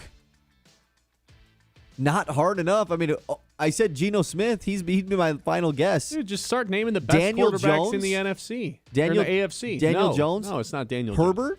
Yes. Yeah, I guess I just didn't say Herbert. Justin Herbert. Okay. I got 30 more or 40 seconds to nail some more of these. How many am I missing? Like 7 of them? Yeah, you What have about 6 more. Still Case failing Keenum? grade. No. What about Tyrod Taylor? Nope. What about Cam Newton? There you go, buddy. 18. Buddy. Sorry. Yeah, that was bad. My bad. You didn't deserve that at all. Yep. Eli Manning? There you go. 14. Really? Eli Manning is still on here? You got 21. Carson Wentz? No. I think I may have already guessed him. Sam Bradford? No. Yeah, now I'm really just throwing names out. Final guess will be... I don't even have a final guess. So you got 21. 21. That's 84%. So you got a B. That's Give me your the grade names on that I this. missed. I really want to know. Is Here there you any go. Ready? bad ones that I missed? Derek Carr, 11. Oh, I should have got Derek Carr. I love Derek Carr. Andy Dalton, 12. Yeah, that one's I probably should have gotten, but I don't think I would have thought of it. Ryan Tannehill, 13. Tannehill, I literally thought of. I was staring at Tennessee. I'm like, there's just no chance it's Tannehill. You already said Newton. You already said Fitzpatrick. You already said Alex Smith, right? Yeah, but if I You already said said Josh Fitzpatrick, Allen. how did I not guess Tannehill? That's a terrible one for me. You already said Baker. You already said Carson Palmer. You already said Herbert. Ready for number 25? Oh, no. Jameis Winston. Oh, man. Yeah, that's a good one, man. Still 24,000 around, too. passing yards. Ugh. It makes sense, though, because all that guy does is just huck it. I'll take 21 of 25. I'll take that. I'm surprised you didn't get the car. Yeah, I for sure should have gotten Carr. That's a bad miss. And I'm surprised how long it took you to get Herbert. Herbert has not been in the NFL that long. Like, since 2010, he's been in the NFL I for know. less years than that span. But who else Less in the than AFC half. would it have been? You know, Right. all those AFC quarterbacks are brand new. Yeah. Yeah, it's a good point, man. All right, 989-837-6125. Looking for something fun to do this weekend right here in mid-Michigan? Go Great Lakes has you covered. From festivals, live music, outdoor adventures, great food, family-friendly events, GoGreatLakesBay.org is your one-stop guide for the Great Lakes Bay region. Whether it's a weekend plan or a last-minute idea, get out, explore local, and go Great Lakes. The Ben Bosscher Show, built by Bresky.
Built by Breakout Siding and Building Repair on 100.9 The Mid.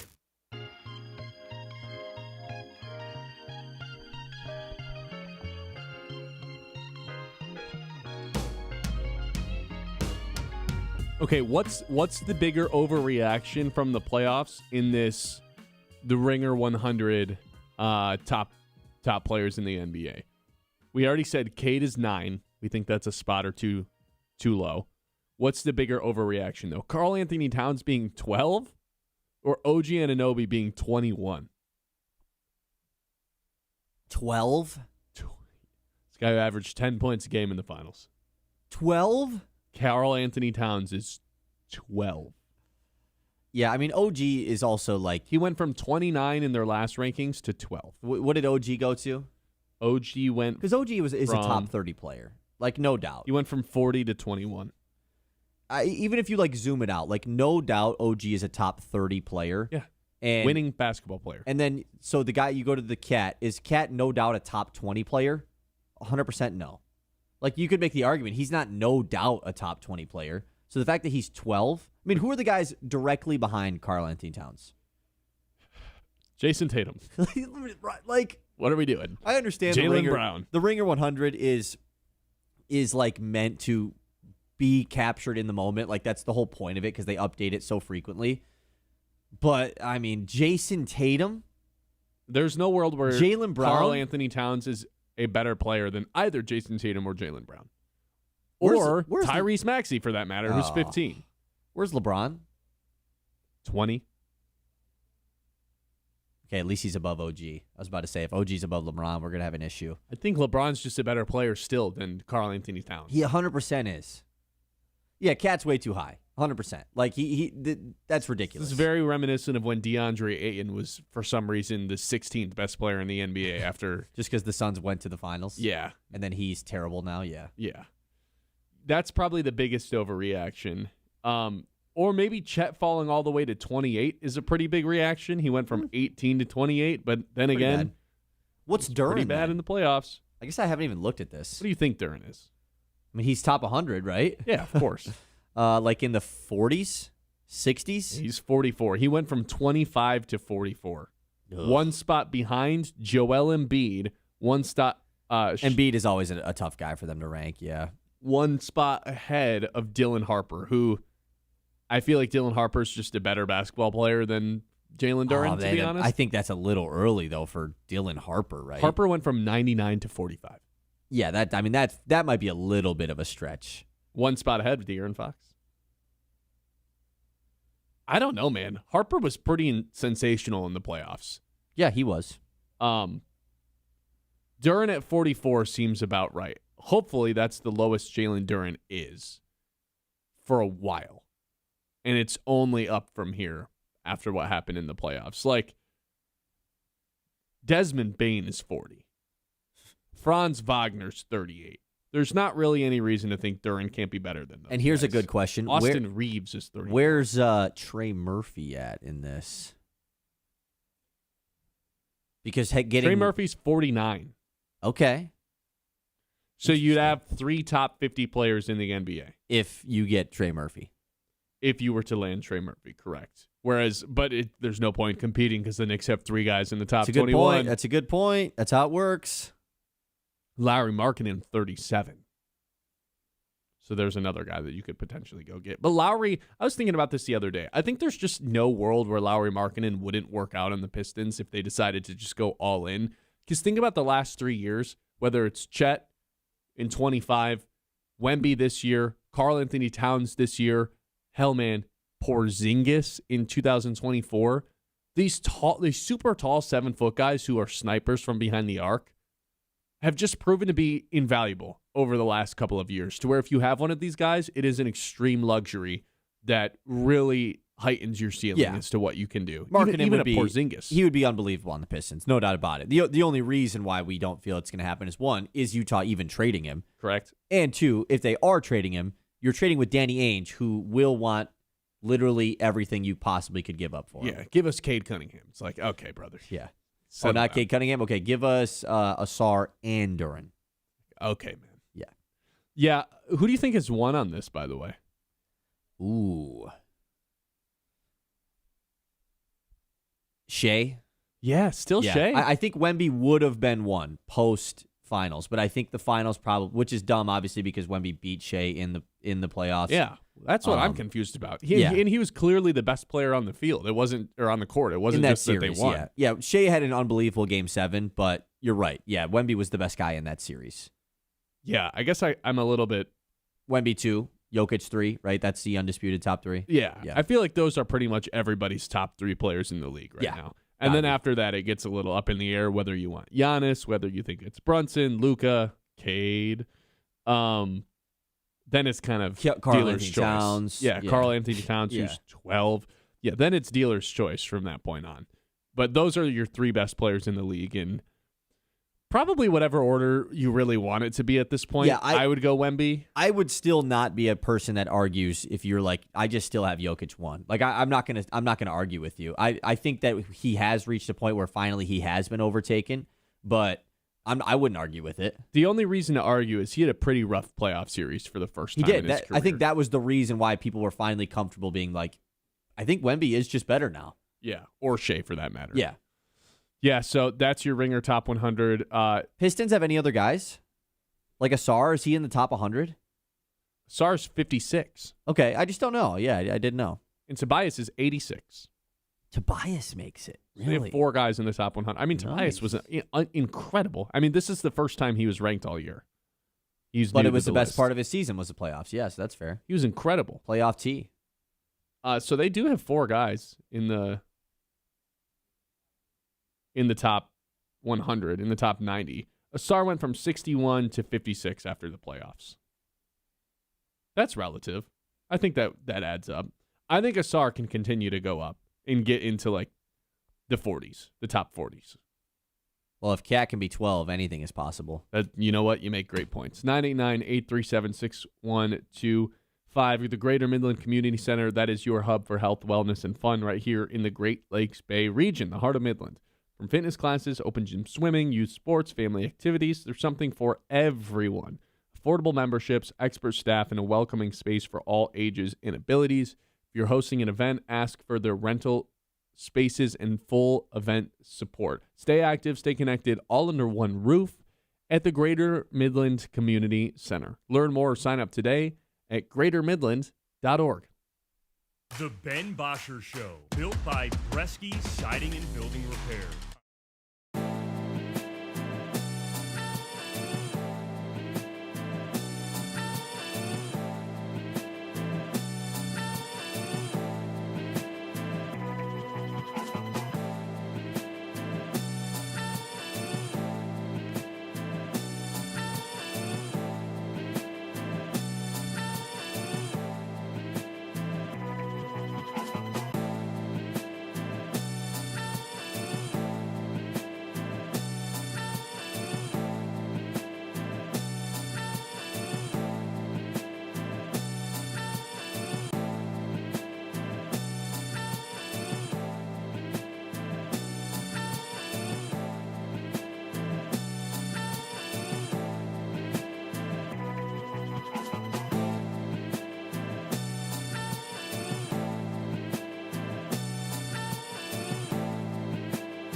Blazy Electric Studios. This is Sports Radio 100.9 The Mitt. WLUN, Pinconning Bay City, Saginaw, Midland.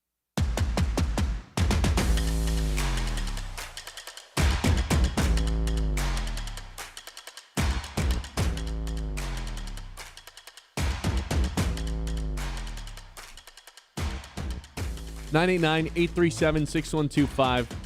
Welcome into the Ben Bosscher Show, the 11 o'clock hour. Where will Brendan Sorsby end up? Who's going to be willing to offer the most for him this year in the supplemental draft is what this looks like it's trending towards. So anybody that has 2027 draft capital can bid that, and whoever the highest bidder is in order will end up receiving Brendan Sorsby for this season, who has gambled about $90,000 on sports betting over the last 5 years. What team do you think is in the best situation to actually go get Brendan Sorsby? The best situation? I mean, I think the Pittsburgh Steelers are just the team that makes the most sense to me. I don't know if it's the best situation, though, because in my mind, if this is like the team that actually really wants him, they're going to have to get aggressive and maybe for real throw the first-round pick up. Now, a team like Cleveland or New York... You might not know the answer to this. Can you do like, hey, we're going to do a first and a fifth? No. And you can't do that. You can't do that. The highest you can offer is a first, and then if multiple teams offer a first, it's whoever had the first, like whoever was picking higher in the draft, which is done via a lottery. So that would be the team that gets him.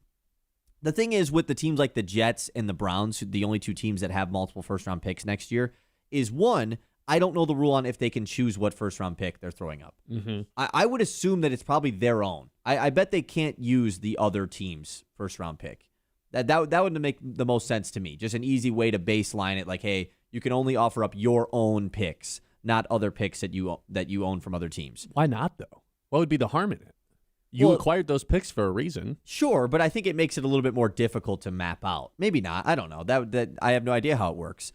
But two, the teams like the Browns and the Jets might just be like, hey, we're going to be at the top of this lottery anyways. Let's just offer a second. And if any team has the guts to throw a first-round pick on the table, they can have them. Yeah. Take the guy who's... Because we're going to have the highest second round. Like, if the New York Jets get it, they're probably going to have this. It's a lottery system, but it's heavily weighted to the regular draft, essentially. Mm-hmm. Like, the order will probably be the Raiders, the Jets, the whatever, how it went last year. So if I'm the Jets, I'm like, screw it. Let's throw up a second-round pick. We have 3 firsts next year. Let's throw up a second, and if a team wants to give a first-round pick for him, then they can have him. We'll give up our second, though. I also don't want teams to get into the...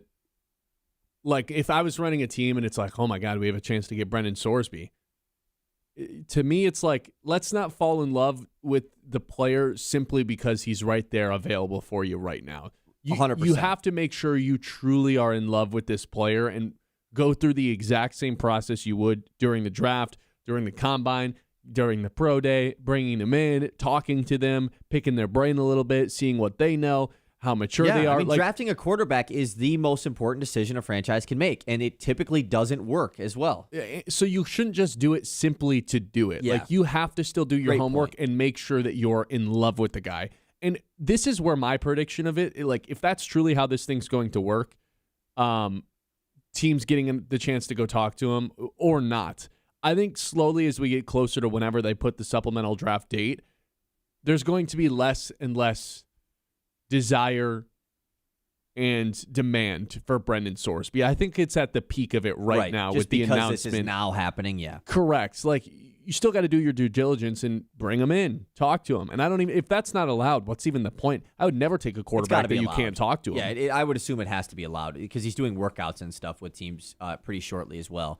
I do think that, yeah, you make a good point in the fact that I think this is going to start to die down a little bit. You just got to make sure you're in love with him if you're going to take him, not simply take him because he's available, when you very well could end up liking different quarterbacks in next year's draft way more than him. And then you regret it where you're like, why did we feel forced to take Brendan Sorsby right here, right now? And we talk about the process of all the things that teams go through to drafting a quarterback. You are now condensing that process into I assume this has to be done by July, right? There's no way that they let this leak into August. Yeah. So you're condensing the process of breaking down a quarterback's film, his everything, his mind, his brain, his watching tape, all of that stuff into a month when you usually have like 3 months to do all that stuff. Yeah, I'm good, man. Yeah. I'm way good. It definitely is a weird process for teams to do. And what does this say about, one, your franchise, if you're willing to give up draft capital for a guy that, hell, we don't even know if he's going to be suspended, whatever, all that stuff. It already sends a message there. And what does it say to your current quarterback? If you're a team that actually has a quarterback that is a franchise QB, teams like Arizona and stuff like that, that's not as big of a deal because they have a humongous hole there. Even Cleveland and the Jets, yes. But because another team that I saw throughout, it was like, hey, could this be Carolina's way of getting out of the Bryce Young thing? Oh, wow. What does this mean? What would that message send to Bryce Young? Hey, you just took us to the playoffs, but we're actually willing to give up a pick that we don't even know where it's going to be for a guy that we have no idea if he's going to even be allowed to play, let alone be good. Yeah, he might not even be as good as Bryce Young for all we know. Just because we're not that confident in you. And you could say that about any team, not just Bryce Young. What does that say about the Pittsburgh Steelers, who drafted Drew Aller last year and Will Howard the year before, who they seem to be really high on? What does it say about the Lions if they did it, or the Vikings if they did it? I think the only team that could get by with doing it and it not cause a ton of commotion is the Eagles. And it would cause commotion, but they just wouldn't care. What does it say to Jalen Hurts? What does that say to Hurts? I just don't think they would care. Hey, I know care. you won us a Super Bowl, but we're going to give up a pick that we don't even know. I think they would just that's the thing with the Eagles. They'd be like, yeah, we know exactly what it tells Jalen Hurts. We'll tell it to his face. We don't care. They're not dancing around anything. Sure, but they're Eagles the lone team where it's like, of all those really surprising teams, the teams that aren't just like total garbage, that would be the team where I wouldn't be totally shocked. It just feels like such a risky move that it's a non-Eagles thing. It's something the Eagles would not do, right? They take these risky moves on like the off the field issue guys all the time. This is a much different type of a risky move. Like, if you just had to put this, is this more likely to completely fail if you give up a first or second round pick for this guy, or for it to be a home run? I think it's way more likely to fail, which is why I think. And the Eagles making a move that is way more likely to fail just does not feel right to me. Sure. That feels Cleveland Browns-esque. I still think, to the point I made in the very open of the show, it's like, even if the tape is great, even if the physical traits are great, and he were to have a combine, yeah. All that off the field stuff is not just like, oh, he got into a little bit of trouble. This guy had some serious internal problems going on. He gambled $90,000 worth of his own money. Forget the fact that he gambled on his own team. This guy had a sick gambling addiction. Do you think an NFL team would be inclined to draft a guy who was an alcoholic? Do you think a team would be driven to draft a guy who had fill-in-the-blank addiction? Like, this guy had a very serious addiction. And with all the stuff that it takes with being an NFL player, let alone an NFL quarterback, that comes all the responsibilities and duties that come with it, and being a leader of a team and someone that you feel like your players can believe in. And if you're drafting that player as a franchise, you feel like they can not just become a franchise player, but a player that you can put on your posters and be not a role model. That's not the right word. The star of your franchise. I mean, it is, though. I mean, you're the quarterback of the team. Yeah. You're the face of that city. You're the face of everything. Can you lead a locker room? Can you get guys to rally behind you? And I feel like the answer to that with Brendan Sorsby at this point is just an unfathomable no. All caps, bold, italicized, no. And for that reason alone, I think I'd be all set on giving up any draft capital for him. And even if it's because we don't technically know if it's a no, we certainly know it's not a yes, right? If anything, it's an I don't know. Correct. Whereas Mendoza, it's like, yeah, this guy can be a leader on a team. You knew that right from the jump. 100%. Anytime that guy spoke, it was like, yeah, this guy's installing belief in everybody around him, even if he's weird. Especially if Sorsby is going to be going to one of these teams that is like the Browns or the Jets. Do we think that's going to work out with those franchises? It would have to be somewhere where it's the perfect situation for him to learn and sit behind someone that's actually going to work out. Like the LA Rams. So what is the situation? The LA Rams would have made sense pre-Ty Simpson. It truly would have, right? LA Rams, second-round pick, give it up. I think it would have made a ton of sense. I do too, but that's not an option anymore. Obviously, it can't happen now. How many teams do you think legitimately are going to try to give up real draft capital for this guy? I think it's Arizona. I think it's New York Jets. I think it's potentially Miami too. but less inclined because they have so much I don't know else about to do. Miami. I really do, I have Kyle. no idea. I feel like the Eagles of any of the good teams, that's the Really? team that's willing to do it, and they just embrace the villain aspect of it. They're like, yeah, we don't really care if this guy's a terrible person. We don't care. We're just gonna figure it out. That's why I think the Cowboys would do it too. The Cowboys would just Dak? they would do it just to do it. Oh, I see. You know, like we're Yeah. the Cowboys. This is a huge story. We got to get involved. Like we'll throw in a 6th round pick just so we can like act like we're part of this. That's about as Cowboys as they can get. 989-837-6125. A little bit more on Michigan State and the demise of the athletic program when we come back. It's the Ben Bosscher Show. The 11 o'clock hour is brought to you by Yiter Insurance. Life happens fast, and at Yiter Insurance Group, they're here to make sure you're covered every step of the way. Locally owned and trusted in Midland for decades, they treat you like family, not just another policy number. From home and auto to business and life insurance, Yiter is the right coverage for every stage of life. Their team makes insurance simple with expert advice and real people you can actually talk to. It's Yiter Insurance Group. We'll be there when you need us since 1940. The Ben Bosscher Show, built by Bresky Siding and Building Repair on 100.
This Michigan State situation has just become so much worse, so fast. First, the president bounces, goes to Clemson to take a pay cut. It's red flag number one. Then Jay Batt leaves, the athletic director. He goes to Kentucky because I guess it's better to be a bottom barrel big SEC team than it is to be a bottom barrel Big Ten team. It just feels like there's no end in sight with there being it feels like a new president year in, year out, year in, year out, a new athletic director, year in, year out, year in, year out, and all of which tell the same story. The university either pushes them out or they resign because they no longer want to work with the board of trustees because it's become so frustrating. And of course, President G, no exception to this at all, basically calls out a couple board members on the way out. Those board members are now suing the university for some sort of slander. And Jay Batt sees all this go down 1 year after he's hired and has all these big time plans for Michigan State, the athletic funds, the what is it called? The Spartan Quest? I don't know. What the Sparta Fund? Yeah, the Sparta Fund. We're going to rebuild Spartan Stadium. All this stuff, all these promises just gone because the Board of Trustees is too difficult to work with. And unfortunately, there is no one higher than them to change anything about the Board of Trustees other than Governor Whitmer, who is just not going to get involved. Tom Izzo's shown his frustration. Pat Fitzgerald has said, I'm in a foxhole. I'm staying here no matter what. But, man, once they hire a new AD, Pat Fitzgerald has one bad year, that guy's going to want to hire his own guy. And if I'm Pat Fitzgerald and I see all this nonsense that's happening above me, the instability of not just the athletic department but the entire university for the last decade, if I win 7 wins and there's interest elsewhere, I'm just going to leave before I can get fired. I'm going to leave before I as soon as I have the opportunity. Bye. I'm going to go work for an athletic program that's had the same AD for more than 3 seasons in a row. Same president for a couple of years. A board that actually, does right things rather than piss everyone off and makes everyone run away. I'd be gone immediately if I was Pat Fitzgerald and had another opportunity at any other Power 4 school, because that's basically where Michigan State is with football right now. You're at the bottom of the barrel of all the conferences, all the teams. Everywhere's a better opportunity than Michigan State right now, unfortunately, but that's the reality of the situation that Michigan State has found themselves in. And when Tom Izzo finally decides to hang it up, boy, oh boy, I am worried for this athletic department. Yeah, I mean, that's the only thing that they can hang on to right now. It's really the truly thing that is, I don't want to say saving them because nothing has seemed to be saving them right now, but they can grasp onto a leader in Tom Izzo that at least is showing his love for the university in a way that we haven't really seen before. We know that Tom Izzo has never been afraid to speak out against grand scheme things that are going on in college sports. To do it at his own university, though, is different. And when he is calling them out, just calling out the university as a whole in the way that he is, he has no reason to do that.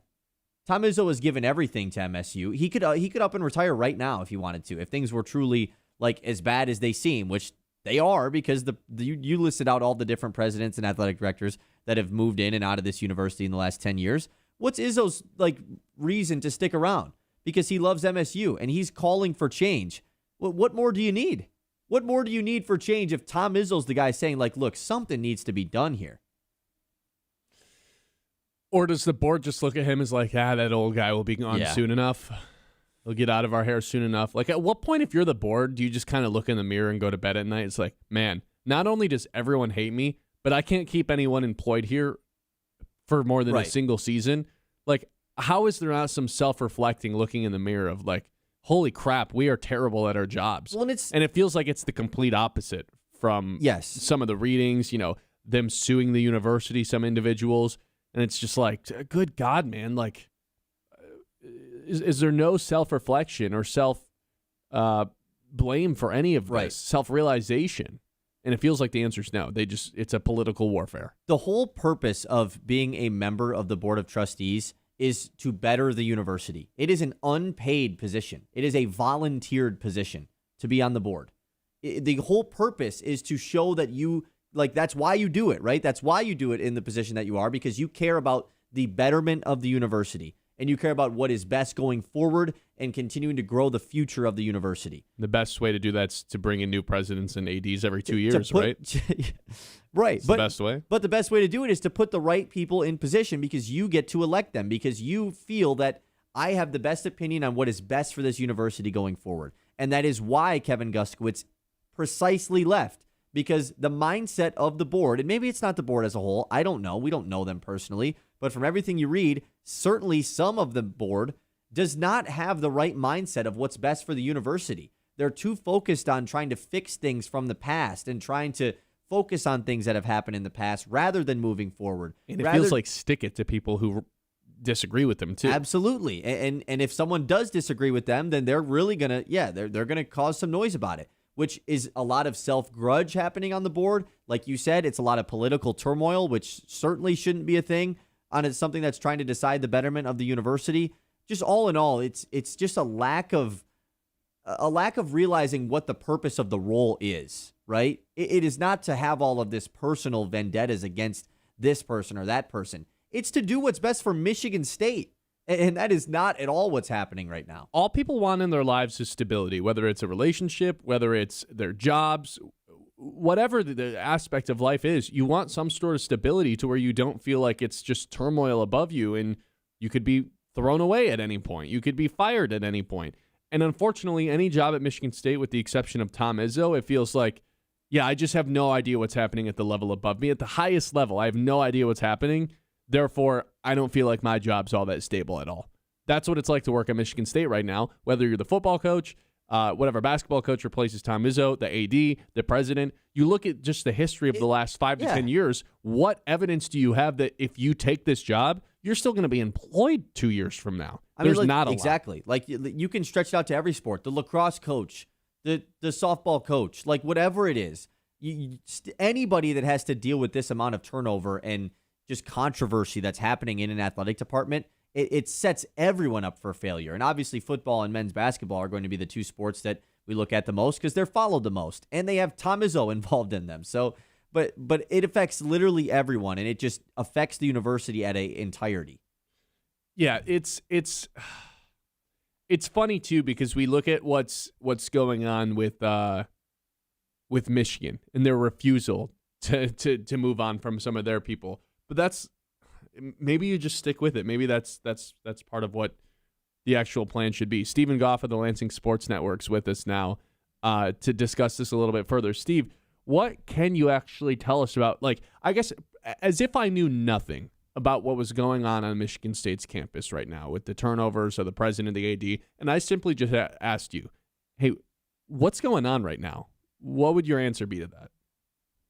Oh, it's summertime now. It's warm. The most beautiful campus in the land looks fantastic. No, it's a bit of turmoil around here. You know, you've got a pretty angry Spartan nation, and I think a lot of the anger seems to be directed at the board. And quite frankly, with good reason. I mean, they seem to be in the news more than anyone lately and just kind of not able to get out of their own way. And it's cost us probably, I agree with Coach Izzo, probably the best president we've had in a long time. And Jay Batt, you know, there's a lot of opinions on his time here. But the one thing you can't deny is that in a year, that man made a lot of big changes here and did exactly what he was hired to do, which was raise money and create opportunities for Spartan Nation to make money going forward. And he put some initiatives in that are going to do just that. It's just unfortunate that he kind of basically put it on the tee and then took off and said, okay, you guys are on your own now, you know, but you can't, in my opinion, this is just opinion. Everybody has one. The board not being able to get out of their own way is what cost us our president and our athletic director, and who knows who else might be going. Yeah. So. What we've been talking about too is just like the stability aspect of it. Whether you're like I think about Pat Fitzgerald in this situation, that was kind of where my mind went as soon as the J Bat thing became official, because even last year when J Bat was hired, it was like, well, even if Jonathan Smith does well, J Bat's probably going to want to hire his own football coach at some point. And now 1 year later, you're in the exact same situation where, okay, if Pat Fitzgerald's first season in which he's rebuilding this thing truly from rock bottom, doesn't go well, it's like, well, whoever gets hired as the AD is probably just going to want to find his own football coach at some point. And even if Pat Fitzgerald has an exceptional season, he has every reason to be like, I have no idea what's happening above me with the athletic. Like, there's no reason to think the athletic director is going to keep me around. There's no reason to think he's going to stay around. So now, like, if I'm him, I'm looking at other opportunities already, and he hasn't even coached a single game yet. And we're having these conversations, but that's kind of where Michigan State athletic department and university overall it's the conversations they're forcing us to have right now. You know, it's interesting that you bring that up, because literally just a few minutes ago, I was talking with two Spartan broadcasters, Will Tiemann and Dalton Shetler. Their offices are right next to mine. And we were talking about that. And I said, you know, every time an AD is hired, they've always kind of got in their own head who they want as their guy. And you wonder, you know, if you're Pat Fitzgerald, what are you thinking? But, you know, to counter that, we all think that Fitzgerald's going to get at least 2 years, if not 3. And he's a totally different type of coach, and one that I think is probably more universally on people's radar because of the way he coaches, because of the intensity he brings. He is genuine with that. And you know, you wonder, you know, he comes in like a wrecking ball to East Lansing, and he's everywhere, and he's through the roof with his energy, and he's high-fiving, and he's in front of everybody. That's what you need here. And I don't think Jonathan Smith was able to do that, but I think that gives Fitzgerald at least a leg up in terms of endearing himself to Spartan Nation and being able to, you know, provide that intensity that we're used to seeing. When you had Mark D'Antonio here, you had intensity. You didn't have a guy bouncing off the walls, because that's not his way. However, you can't question the intensity. There's not many people more intense than D'Antonio. Being a disciple of Nick Saban, you'd expect that, right? But that's what we've sorely missed. Haven't had that in a long time. And I think that's going to be helpful for Pat Fitzgerald. But certainly, I totally understand where you're coming from on that. And who knows? You know, every AD is going to have their own idea. Right now, we don't have an AD. We don't know who's going to be here. You know, last year at this time, we were prepping for Michigan State tailgate shows. Myself and the legendary Tim Stout and our co-host Alexandra, we were like, oh my gosh, we're going to have the president and the AD every single tailgate show we do. And they would stop by and talk to us, and it was great. I'm curious, sometime today, I'm going to go back and listen to our first interview with Jay Batt and hear what he had to say, because I imagine it's a lot of the same things he said to the Wildcat Nation.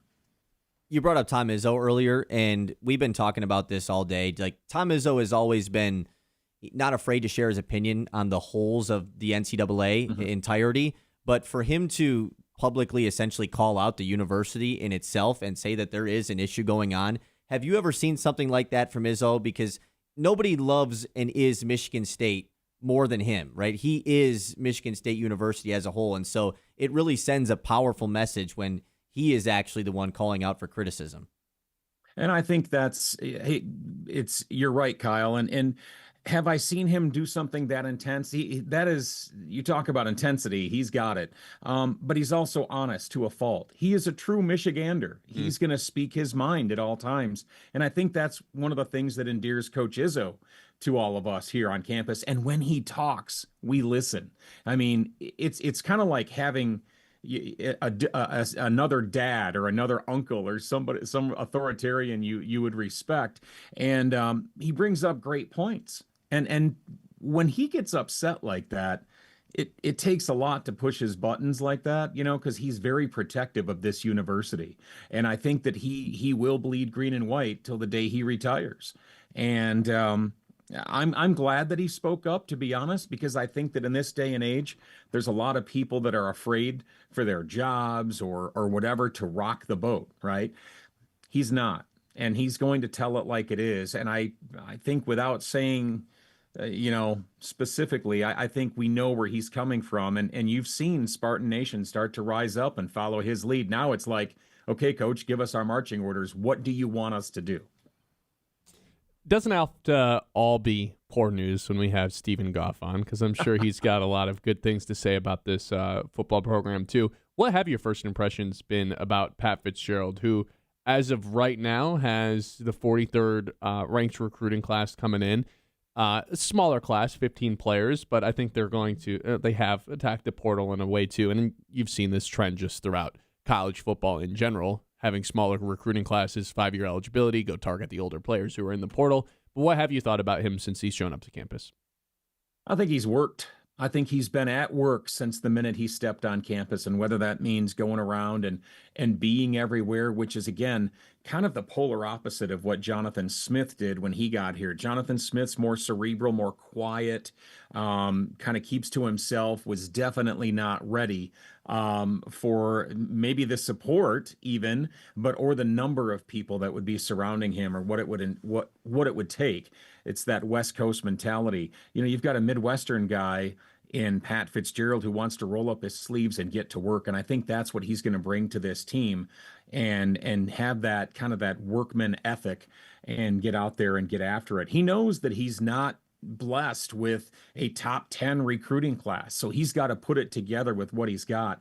But you know what? One of the things that I think is going to be a motivator for him and the team is a lack of respect. You don't see Michigan State ranked highly right now amongst, the preseason, who's got the best this and who's got the best that. For example, there was a list that came out, and we were just talking about this next door about the top quarterbacks in the Big Ten. They've got Alessio Milivojevic rated number 14 out of 18. Now, Aiden Childs is 15, which is interesting. But I think Alessio doesn't get enough credit. That's a tough kid, and that's a Chicago kid who's going to prove to a lot of people that he's not just some joke and not just some backup. And those are the kind of people that Fitzgerald is going to have to lean on to make his program have success. And I love it. I think that's great. I think that's something that was sorely missed the last few years, because it was kind of like, who is this? What is our direction? What is our team composed of? And I think Fitzgerald comes in day one and says, we're going to be winners and we're going to work to get it. That's how we're going to be here. Stephen Goff, Lansing Sports Network. What do you got going on the rest of the summer, man, before football really starts to get geared up?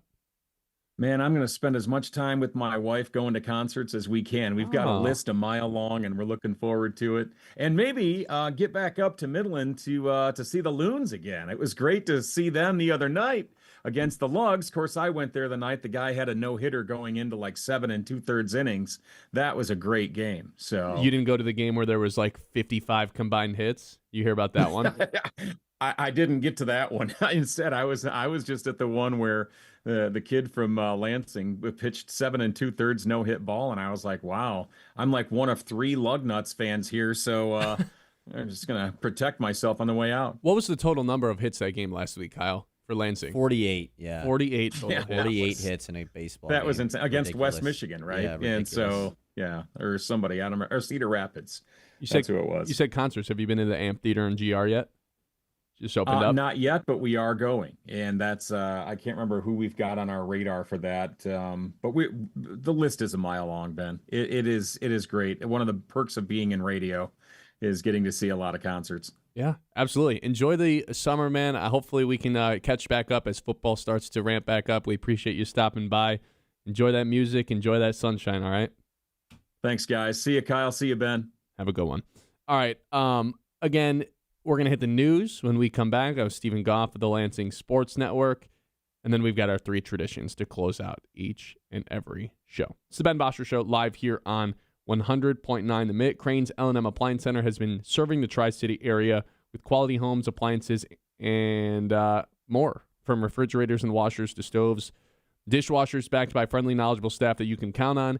Make getting the right appliance a priority. With delivery, professional installation, a haul away from your old unit, and even financing options to fit your budget. Stop in a Crane's L&M Appliance Center today and discover dependable brands and great value for every room in your home.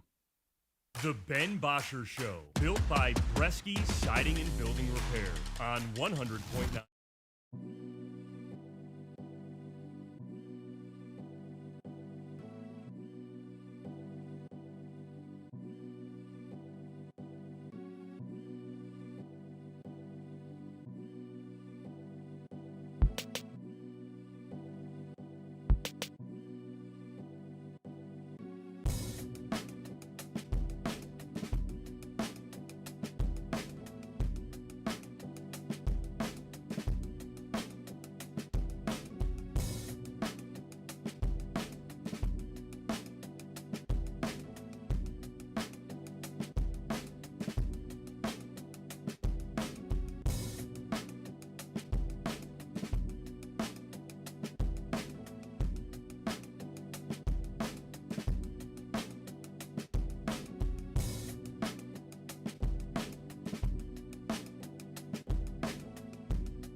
on 100.9 The Mid.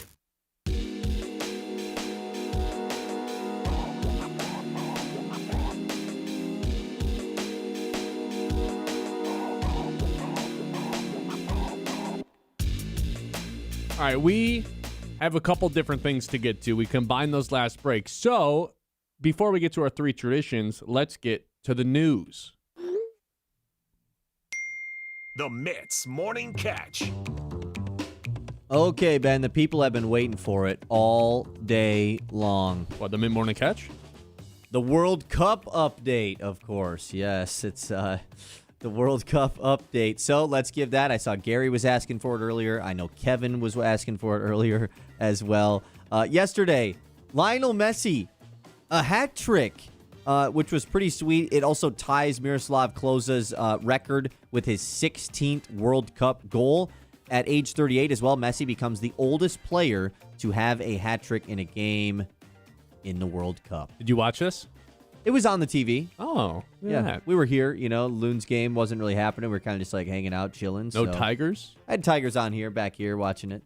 Oh. World Cup on. We had France on Messi. at one point as well, and Kylian Mbappe had a big game in the France game as well. He moved ahead of Lionel Messi on the career scoring charts of the World Cup, but that was before Messi's match. So actually, I think Messi retook over from Mbappe. But nonetheless, Kylian Mbappe has more career, you say points or goals? Career scoring charts of the World Cup. What does what does that mean? He became France's record goal scorer with 2 goals yesterday. So Messi had 3, Mbappe had 2. France wins, Argentina wins. And I don't know if you saw, Ben, but there was no ties yesterday. There was no ties yesterday. There was That's no always ties. a good thing. That's always a good thing. But you had nothing to say after no ties. I had nothing to say, and I will likely have nothing to say until the United States plays again. Ooh. But everyone seems pretty optimistic about this United States team. They do. You're going to have to start to get dialed in. We already had a game happen this morning. Austria defeated Jordan 3-1. No ties there either. So as far as today's games go, Portugal versus Congo at 1, England and Croatia at 4, Ghana and Panama at 7, and then Uzbekistan and Colombia at 10. The United States play on Friday against Australia, and that's at 3 as well. So solid time for that to be at as well if you want to watch the World Cup during your Friday. It's a holiday, isn't it? Yeah, it's Juneteenth. Oh, that's right, yes. So if you have the day off, perfect, and it works out that it's at 3. Okay, more stuff in the news. We already talked about Sam LaPorta as far as the trending in the right direction stuff. Some more unfortunate Tigers injury news, though. We mentioned Colt Keith, scratch yesterday. Gleyber Torres, it doesn't sound good from what A.J. Hinch had to say as far as if he's going to have to hit the injured list or not. Worst news we got, too, in the minor leagues. Tigers' number 10 overall prospect, Franyerber Montilla, goes down with an apparent knee injury, got carted off the field for Lakeland. Oh. He was visibly crying as he was carted off as well. He had just returned from a major injury as well. So this is like incredibly unfortunate for Montilla, the Tigers' number 10 overall prospect. That's a bummer. I didn't hear about this until you just said that, but that's why you do the news. Yeah, that sucks. Anytime any of these minor league guys get a whole season thrown away, not a good sign at all. We have an update on Trey Murphy III. Okay, Anthony Slater of ESPN reporting the Pelicans reportedly have desired to jump into the first round of the draft, making Trey Murphy to be considered more, quote-unquote, obtainable than in the past. Oh, you mean in the past when they've said he's untradeable? That he's never going to be moved for anything? Come on, guys. What are you talking about? You're the worst team in the league, and anyone in the any single contender would give you an absurd amount for him. Yeah, that sucks if they want draft picks in this draft, though, because we have the 21st pick. So hopefully no one has like a really good one to throw out there. We'll see. We did get an announcement that Troy Melton, as far as at least the Tigers' scheduled starters for their weekend series with the White Sox, Troy Melton is in it. He is starting on Thank Saturday. God. So that's good to know that Troy Melton is not going to have to take a stint on the injured list. It is Tarek Skubal going on Friday, Troy Melton going Saturday, and, of course, the return of Justin Verlander on Sunday. So there's your current 5-man rotation. Those 3, as well as Casey Mize, who is starting tonight, and then Framber Valdez, who started last night. Kyler Montero into the bullpen. which we'll see what happens once Jack Flaherty comes back. I doubt he's going to be on the injured list for crazy long. You get put on there? He did, yes, immediately. Verlander now back to, I think Montero's just sticking in the pen. Still don't have the roster moves. They probably won't make that as far as Casey Mize goes until right before the game. We do know that Hao Yu Lee, though, is not being sent down because the Tigers lineup is out for today. McGonigal, Dingler at DH today. Nice. Riley Green, Spencer Torkelson, Carey, Keith, Veerling, Hao Yu Lee, and Jake Rogers. So Hao Yu Lee not getting sent down is a part of Casey Mize coming back. Could that mean no more Jahmai Jones? A departure of Jahmai Jones. We'll see. They also could have just put someone else on, like Gleyber Torres, on the injured list. Don't let the door hit you on the way out. Probably more likely than a Jahmai Jones DFA. I was going to say, though, Hao Yu Lee, in his last 4 games, been pretty good. A 500 batting average, 7 for 14 with a 1286 OPS. And that's since returning back to the Tigers. It's pretty good, man. He didn't deserve to get sent back down, so I'm happy he's in the lineup today. If they could find a little just something there, because the bottom of the lineup still has been atrocious, they'll absolutely take that. It'd be better than nothing. A couple more things in the news before we'll send it over to our other traditions. Man, Alex Pereira is not going out well, Ben. I don't know if you saw this. He is accusing Cyril Gane of illegal blows during their UFC Freedom 250 fight. He says there were several blows to the back of his head, and that didn't get called, and he's calling out Cyril Gane for it, and he is discrediting the official Herb Dean for missing the shots from Cyril Gane. Okay. I never liked this. First of all, he's right. There was some questionable hits to the back of the head. Second of all, you just got to shut up, though. You can't. Yeah, that's how I feel. You got your ass beat up, dude. You can't be blaming it on the officials. Don't put yourself in a situation where you could have gotten hit in the back of the head. I do think they were illegal. I don't think you can say anything about it, though. I agree. Okay, we can end it there. I was going to say Rashi Rice got released from jail, but... Again? Yeah, who really cares about that? Apparently the media tried to run him down, though, and he, flooded the scene. He literally ran. He, dodged them, yeah. Pretty good. Okay, we'll end the news there. Tigers, Astros, 210. Okay, thank you, Kyle. Let's hit our first tradition, our lock of the day. Lock of the day. You better lock it up. No, you lock it up. You lock it up. Lock it up. Lock it up. We didn't hit yesterday, unfortunately. No. So that's now 2 days in a row. Just kidding. You did hit, dude. What? The Nerfy. Oh, my God. The Nerfy was the lock of the day yesterday. What did you think it was? I don't even know. You think it was Monday's lock of the day? Yeah. I thought it was... I don't know. Man, I could have just rocked with it, folks. He would have never known. So give us an update. Nerfy hit yesterday, so you're 1-1 on the week. It was just a minus 130 bet, though, so you're still 0.3 units down on the week. But you're 1.27 units up in the month of June. You've been positive essentially the whole month. Yesterday helped with that. As mentioned, 1-1 on the week, trying to get an advantage on the week today. I'm like the Tigers in June. Just steady. 500? Oh. No, they're about 500 in June still. Well above 500. Yeah, but they need to be well more above 500. True that. And that's where we're headed for the lock of the day today. I think Kevin McGonigal had the Magana goggles on when he was trying to field that ball yesterday. Yeah, the Magana goggles, tough vision. Tough to see where that ball's headed. Today I'm going back to the Tigers. I'm going back to the well. I will not let one loss deter me from continuing to go back to the well on this month where Riley Green has just been phenomenal. 292, 942 OPS just this month, this year in June. I'll take Riley Green 2 hits plus run plus ribbies. He's going up against Peter Lambert today, who he has never faced, and I feel like that is usually an advantage for the hitters. So all you got to do is knock in one, and we're going to be a winner. 1 home run gets it done. A double, RBI double gets it done. 2 hits gets it done. It would have hit yesterday. He had went 2 for 4 yesterday. Yeah. Just got to keep doing this with Riley Green this month. So that's, what is it, minus 115? Is that what minus we have? 115, yes. So that's going to be the lock of the day. What do you think? Taylor fade? Sure, I'll tail it. Like you said, it's a good point. Don't want to let just one loss go wrong. If it doesn't hit again, then I'll probably start full fading it, but why not? I'll tail. All right, that is our lock of the day. Lock of the day. You better lock it up. No, you lock it up. You lock it up. Lock it up. Lock it up. What's our game of the day, Kyle? What's the best thing that we've got on today? We've got England, Croatia, Ghana, Panama, Uzbekistan, Colombia. Somehow Austria and Jordan have already finished up a game. Portugal and Congo, none of which are calling my name. So we'll go to Major League Baseball. None of which are calling his name. We'll go to Major League Baseball.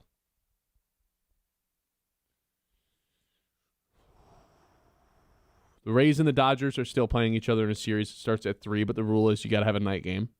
Shohei Ohtani on the mound for the Dodgers today, too. Ooh. And, yeah. But it's an afternoon game. Can't do it. That's the rules. Scherzer's on the mound at 6:45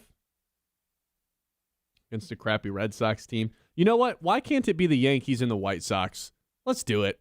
The Yankees and the White Sox are going toe-to-toe. I know there's no judge. The next two teams that the Tigers play as well. There you go. So I'm going to go with the Yankees and the White Sox. That's the game of the day across all of sports. Game of the day.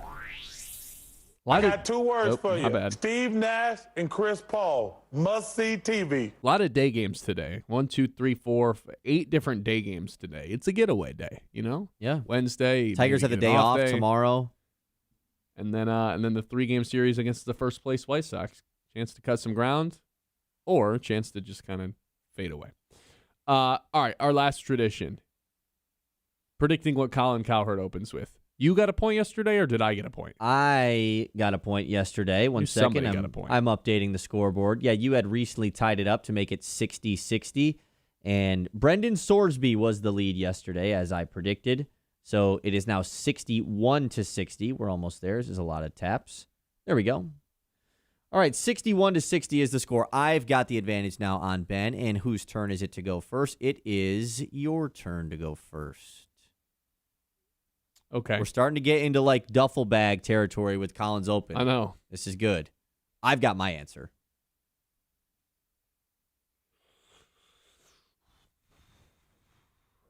I'm going to go World Cup of some sort. Messi. I'm going to need you to be more specific. Messi. Yeah. Messi had a hat trick. Yeah, I was going to go with Messi. Messi. Yeah, I was going to go with Messi. That's what I was going to do. I like that pick. Do I just go Mbappe? But there's no way he would choose to lead with Mbappe over Messi. Yeah, probably not. Man. Does he go U.S. Open starting this week? No. Man, nobody is picking Scotty Scheffler, by the way. What do you mean nobody's picking Scotty Scheffler? His odds, he's the favorite. But his odds are getting worse. Like, people are fading Scotty. Isn't that good? It's good to bet on it, but it means people aren't confident in it. I'm confident. Isn't this the first chance he has to close out the Grand Slam? Is it, but he's had a bad year. But I think this is it, though. I think he does it. I'm very excited to watch. Is this the first chance he's had to ever close out the Grand Slam? This is his first chance. Yeah, I think I'll be betting on that. I'll just pick Mbappe. Like, it's going to be a World Cup lead, and it's going to be Messi. But, yeah, I will go with Mbappe. Okay. That's going to do it for us today, then. Appreciate everybody for listening. We've got a lot of good stuff to get to tomorrow. We're not going to have a show on Friday. So tomorrow we're... Oh, tomorrow's last show. Firing on all cylinders tomorrow. Wow. All takes. Hot takes all day? Hot takes all day We're doing hot tomorrow. takes all day? Hot takes all day tomorrow. Are we doing them all day? Fire off everything that we've got heading into the long weekend. Come on out to the ballpark if you are thinking about it this weekend. Should be a nice weekend. Hopefully the weather clears up. Ahead of this weekend where we got Star Wars night coming to town. I know that's a lot of people's favorite night, both outside and inside this ballpark. And when I say outside and inside, I mean internally, externally. Always one of the most fun nights of the entire season. So hope to see you guys this weekend at the ballpark. Follow us on Facebook, Instagram, TikTok, YouTube. You know the deal. We'll talk to you guys tomorrow at 9 a.m. Subscribe so you can get notified so you don't forget. We'll see you tomorrow. Good job by you, Kyle. The Ben Bosscher